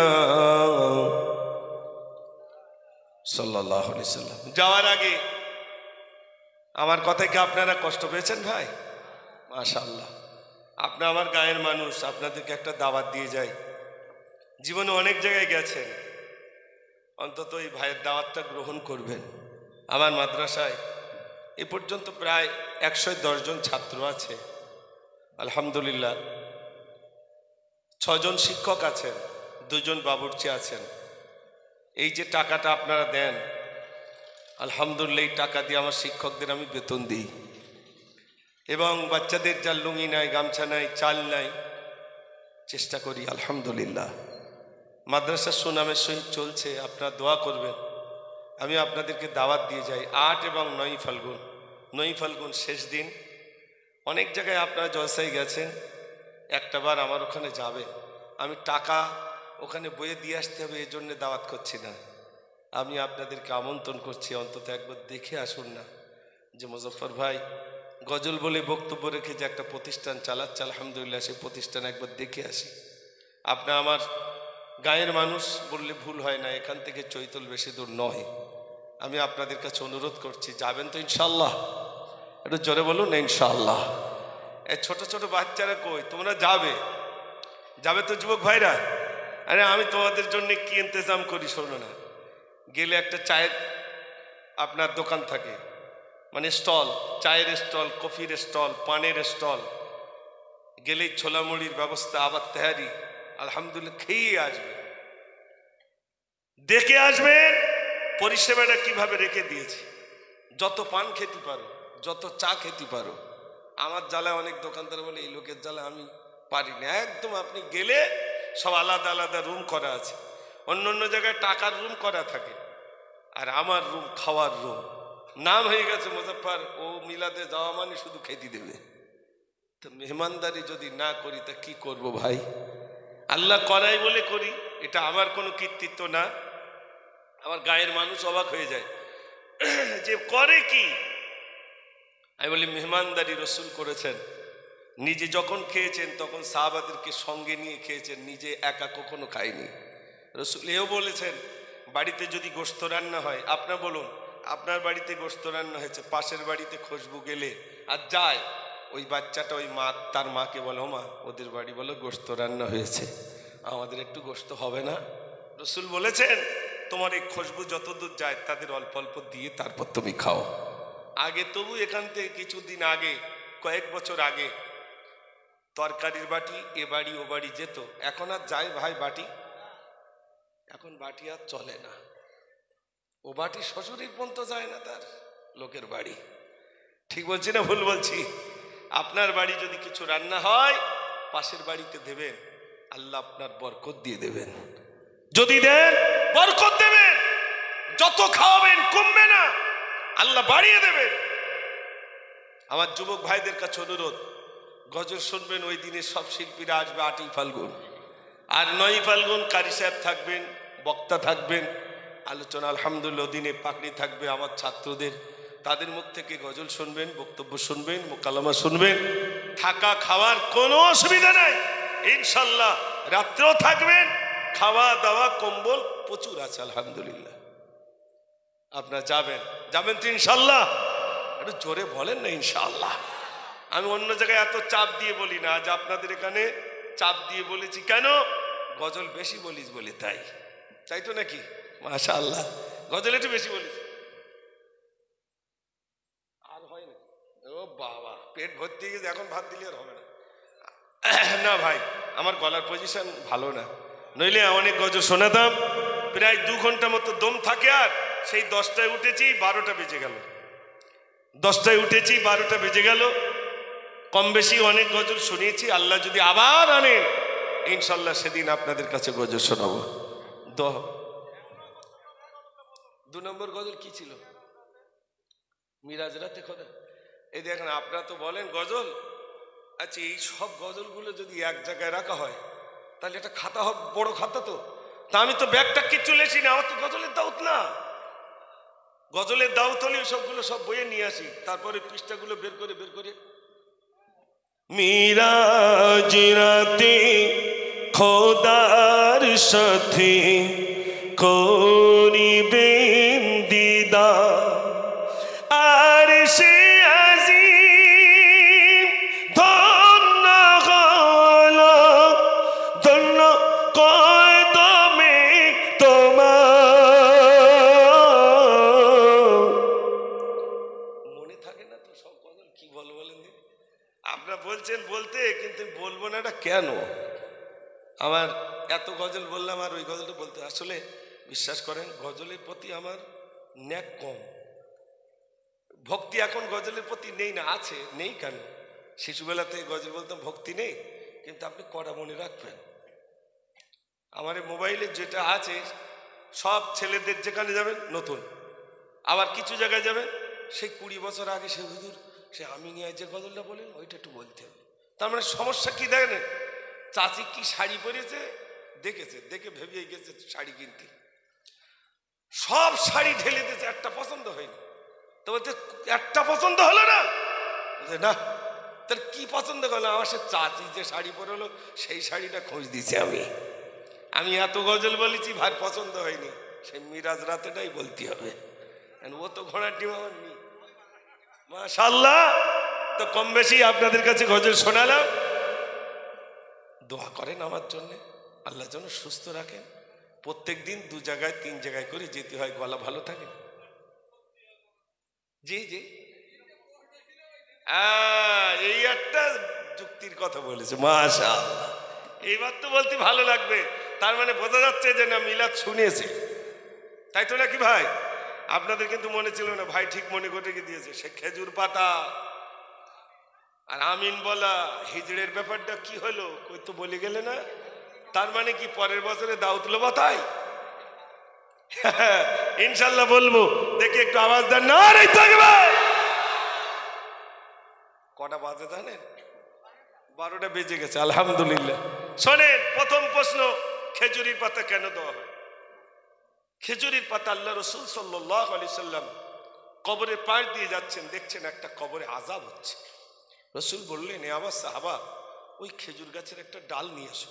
মদিনায় খেজুর গাছ বেশি, তাই রসুল বললেন খেজুরি পাতার ডালটা নিয়ে এসো। রসুল এনে ওই ডালটা রোপণ করলেন কবরের উপরে। রসুল বলেছেন, একটা গাছের পাতাও তোমরা ইচ্ছাকৃত ছিঁড়ো না, কেননা ওই পাতাটাও আল্লাহ আল্লাহ জিকির করে। জোরে বলুন না সুবহানাল্লাহ। খেজুর গাছের যে পাতাগুলো, ডালের যে পাতাগুলো, ওগুলো কি বলছে? আল্লাহ আল্লাহ আল্লাহ। ওরাই জিকির করছে। ওই জিকিরটা যে ব্যক্তি শুয়ে রয়েছে তার রুহে বকশিশ হবে, আর তার কবরে আযাবটা আল্লাহ মার্জনা করে দেবেন। একটু জোরে বলুন না সুবহানাল্লাহ। এই জন্য রসুল খেজুরের পাতা নিজে পুঁতেছেন। আজ আমরাও খেজুরের পাতা দিই কবরে। তাহলে একটা প্রশ্ন হলো। দ্বিতীয়টা হলো, হিজড়ের কাপড়ের কাপড় কটা? তাই তো নাকি? পুরুষের 3টে, নারীদের কটা? 5টা। হিজড়ে দেখবেন একটা পুরুষ আছে আর একটা নারী আছে। একটা পুরুষের অনুকরণ আর একটা নারীর অনুকরণ। যিনি পুরুষের অনুকরণ তিনি পাবেন 3টি, যিনি নারীর অনুকরণ তিনি পাবেন 5টা। একদম সহজ বলো সবটা। কিন্তু সমস্যা হচ্ছে এইটাই, ওই মাঝে মাঝে কুইজ হয় যে ফ্রিজে তো সব জিনিস রাখে, সব ঠান্ডা হয়, কোন জিনিস ফ্রিজে রাখলে ঠান্ডা হয় না বলো তো? হ্যাঁ, ওইটা মানে, আচ্ছা বলতে সময় লেগেছে? বলতে তার সময় লাগেনি। গরম মশলা, ও জীবনে ঠান্ডা মশলা হবে না। হবে না কি ভাই? আমাদের এই মাদ্রাসায় কুইক অ্যান্সার জিজ্ঞেস করে, ডাব না খেলে কি হয়? ভাই কুইক অ্যান্সার, ডাব না খেলে নারকেল তৈরি হয়। কিন্তু অনেকে বলবে কি, এসব না, ডাব না খেলে আবার কি হবে? ডাব না খালি পেটটা এই হবে হয়তো, কিন্তু না, ডাব না খালি নারকেল হয়। সোজা উত্তর, তাই তো নাকি ভাই? মাশাআল্লাহ। তো যাই হোক, এগুলো আমি প্রশ্ন করেছি এই কারণে। 3য় নম্বর, আমিন। যখন আমরা বলি জমি যে মাপে, সেটা হলো আমিন আমিন। আর আমরা যেটা বলি আমিন, আলিফের উপর একটা খাড়া জবর, 1 আলিফ টান দিতে হবে। যদি আমি বলি আমিন, তাহলে আল্লাহ তুমি কবুল করো, আর যদি আমিন, তাহলে ওই জমি মাপা আমিন। বুঝতে পারেননি ভাই? মাশাআল্লাহ। কম বেশি 3টে প্রশ্নের উত্তর দিয়ে দিলে ছোট করে দোয়া করে আপনাদের থেকে বিদায় হবো ইনশাআল্লাহ। নতুন গজল না ভাই, একটা বলি, নতুন বলতে কিছু নেই। বল, তুমি ইয়েস কেন বলো দিনি? এতক্ষণ ছিলে ভালো, এইবারে পা ঠান্ডা হয়ে যাচ্ছে। শিশু নবী শুনবে এবারে। এই শিশু নবীকে দাও না আমায়, নিয়ে যাবে হালিমা তোমায়। এই শিশু নবীকে দাও না আমায়, নিয়ে যাবে হালিমা তোমায়। শত শত তুমি মক্কা এলো, জীর্ণ গাধা নিয়ে হালিমা এলো। শত শত তুমি মক্কা এলো, জীর্ণ গাধা নিয়ে হালিমা এলো। হালিমা তোমার দেখা নাহি আর, হালিমা তোমার দেখা নাহি আর, তোমার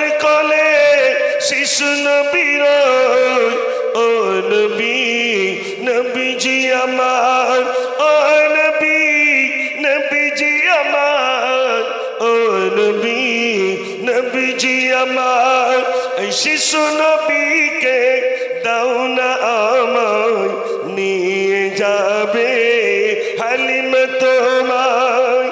নারে তাকবীর।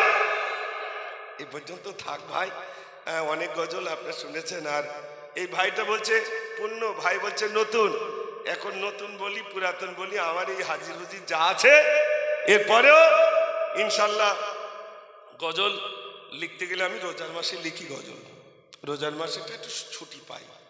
তাছাড়া আমি যখন বাড়ি যাই তখন অধিকাংশ দিন মুয়াজ্জিন সাহেব বলেন আসসালাতু খায়রুম মিনান নাওম, তার মানে কটা বাজে? ভোর হয়ে গেছে। তখন ব্রেন ঠিক থাকে ভাই। যদি বলেন গজল লেখে, দু এক জায়গায় হুজুর আঙ্গা গ্রামটা লেখো, এইটালে বলতে হবে ওইটালে বলতে হবে, কজনার দাবি রাখবেন। আর যতক্ষণ গরুর বাটে দুধ রয়েছে দুইয়ে দুইয়ে আর নি, তারপর ছাড়বে। আমি মুজাফফর, আমাকে কি সহজে ছাড়বে? যদি বলি ভাই 10 মিনিট আগে ছেড়ে দিও, বলে হুজুর হবে না, 10 মিনিট বেশি বলতে হবে। যেখানেই যাই 10 মিনিট বেশি, 10 মিনিট বেশি। তাহলে দেখা যায় যে যেখানেই যাচ্ছি আমাকে বেশি করে বলতে। এই তো ইউটিউবার ভাইরা রয়েছে, কত ছেড়েছে আমার বলে মনে হয়, ছাড়িনি। যদি বলি ভাই যাব না, বলে লাস্টটা লিখতে হবে। মরে যাওয়ার আগ পর্যন্ত যদি আমি হসপিটালে ভর্তি, শুনছে না, ভিডিও কলে দেখাতে হয়েছে, তারপর বিশ্বাস করিস। তার আগে মনে করতে হয়তো অন্য জায়গায় 20,000 দেবে, সেই জায়গায় যাচ্ছে। কিন্তু না ভাই, ওরকম আদত আমার নেই। আলহামদুলিল্লাহ ত্রিপুরা থেকে বারবার বলছে হুজুর একটা ডেট দেন। আমি বললাম মুজাফফর এই ডেটটা নেয় না, কেউ যদি টাকা দিক আর নাই দিক, আমি খাতায় লিখেছি অমুক জায়গায়, সেখানে মানুষ তারা অধীর আগ্রহে রয়েছে যে আমরা যাদের দাওয়াত দিয়েছি তিনি আসবেন। অতএব আমি অসুস্থ ব্যাপার আলাদা, সুস্থ থেকে একজন মানুষের দাওয়াত ইচ্ছাকৃত আমি কখনো কাটিনি আর কাটবো না ইনশাআল্লাহ। এটা আমার অঙ্গীকার। আপনার দোয়া করবেন। আপনি আমার গায়ের মানুষ, আপনি আমার একরকম প্রতিবেশী, মহাব্বতের মানুষ। আপনাদের দাওয়াত দিয়ে যাচ্ছি, 8ই ফাল্গুন যাবেন, অনেক গজল শোনানো হবে। 9ই ফাল্গুন যাবেন, ইনশাআল্লাহ সেদিনে আলোচনাও শোনানো হবে। অনেক শিল্পীরা থাকবেন, ইউটিউবার ভাইদের তো অনেক আগে থেকে দাওয়াত দিয়ে যাচ্ছি। আমি গেলি তাহলে ভালো, আর যদি না যাও তাহলে বলো পরে গিয়ে যদি দেখি তুমি যাওনি, তোমার সামনে আর বলবো না গজল। তখন মেশিন ঘুরে গেলিতে ওই দিক আমার আর পাবা না। তা সব ইউটিউবার ভাই বলেছে ইনশাল্লাহ যাব। আপনার দোয়া করেন, আল্লাহ যেন আমার এই প্রোগ্রামটা কবুল করেন। সবাই বলুন আমিন। দোয়া হবে, একবার দরুদ শরীফ পড়ুন। আল্লাহুম্মা সাল্লি আলা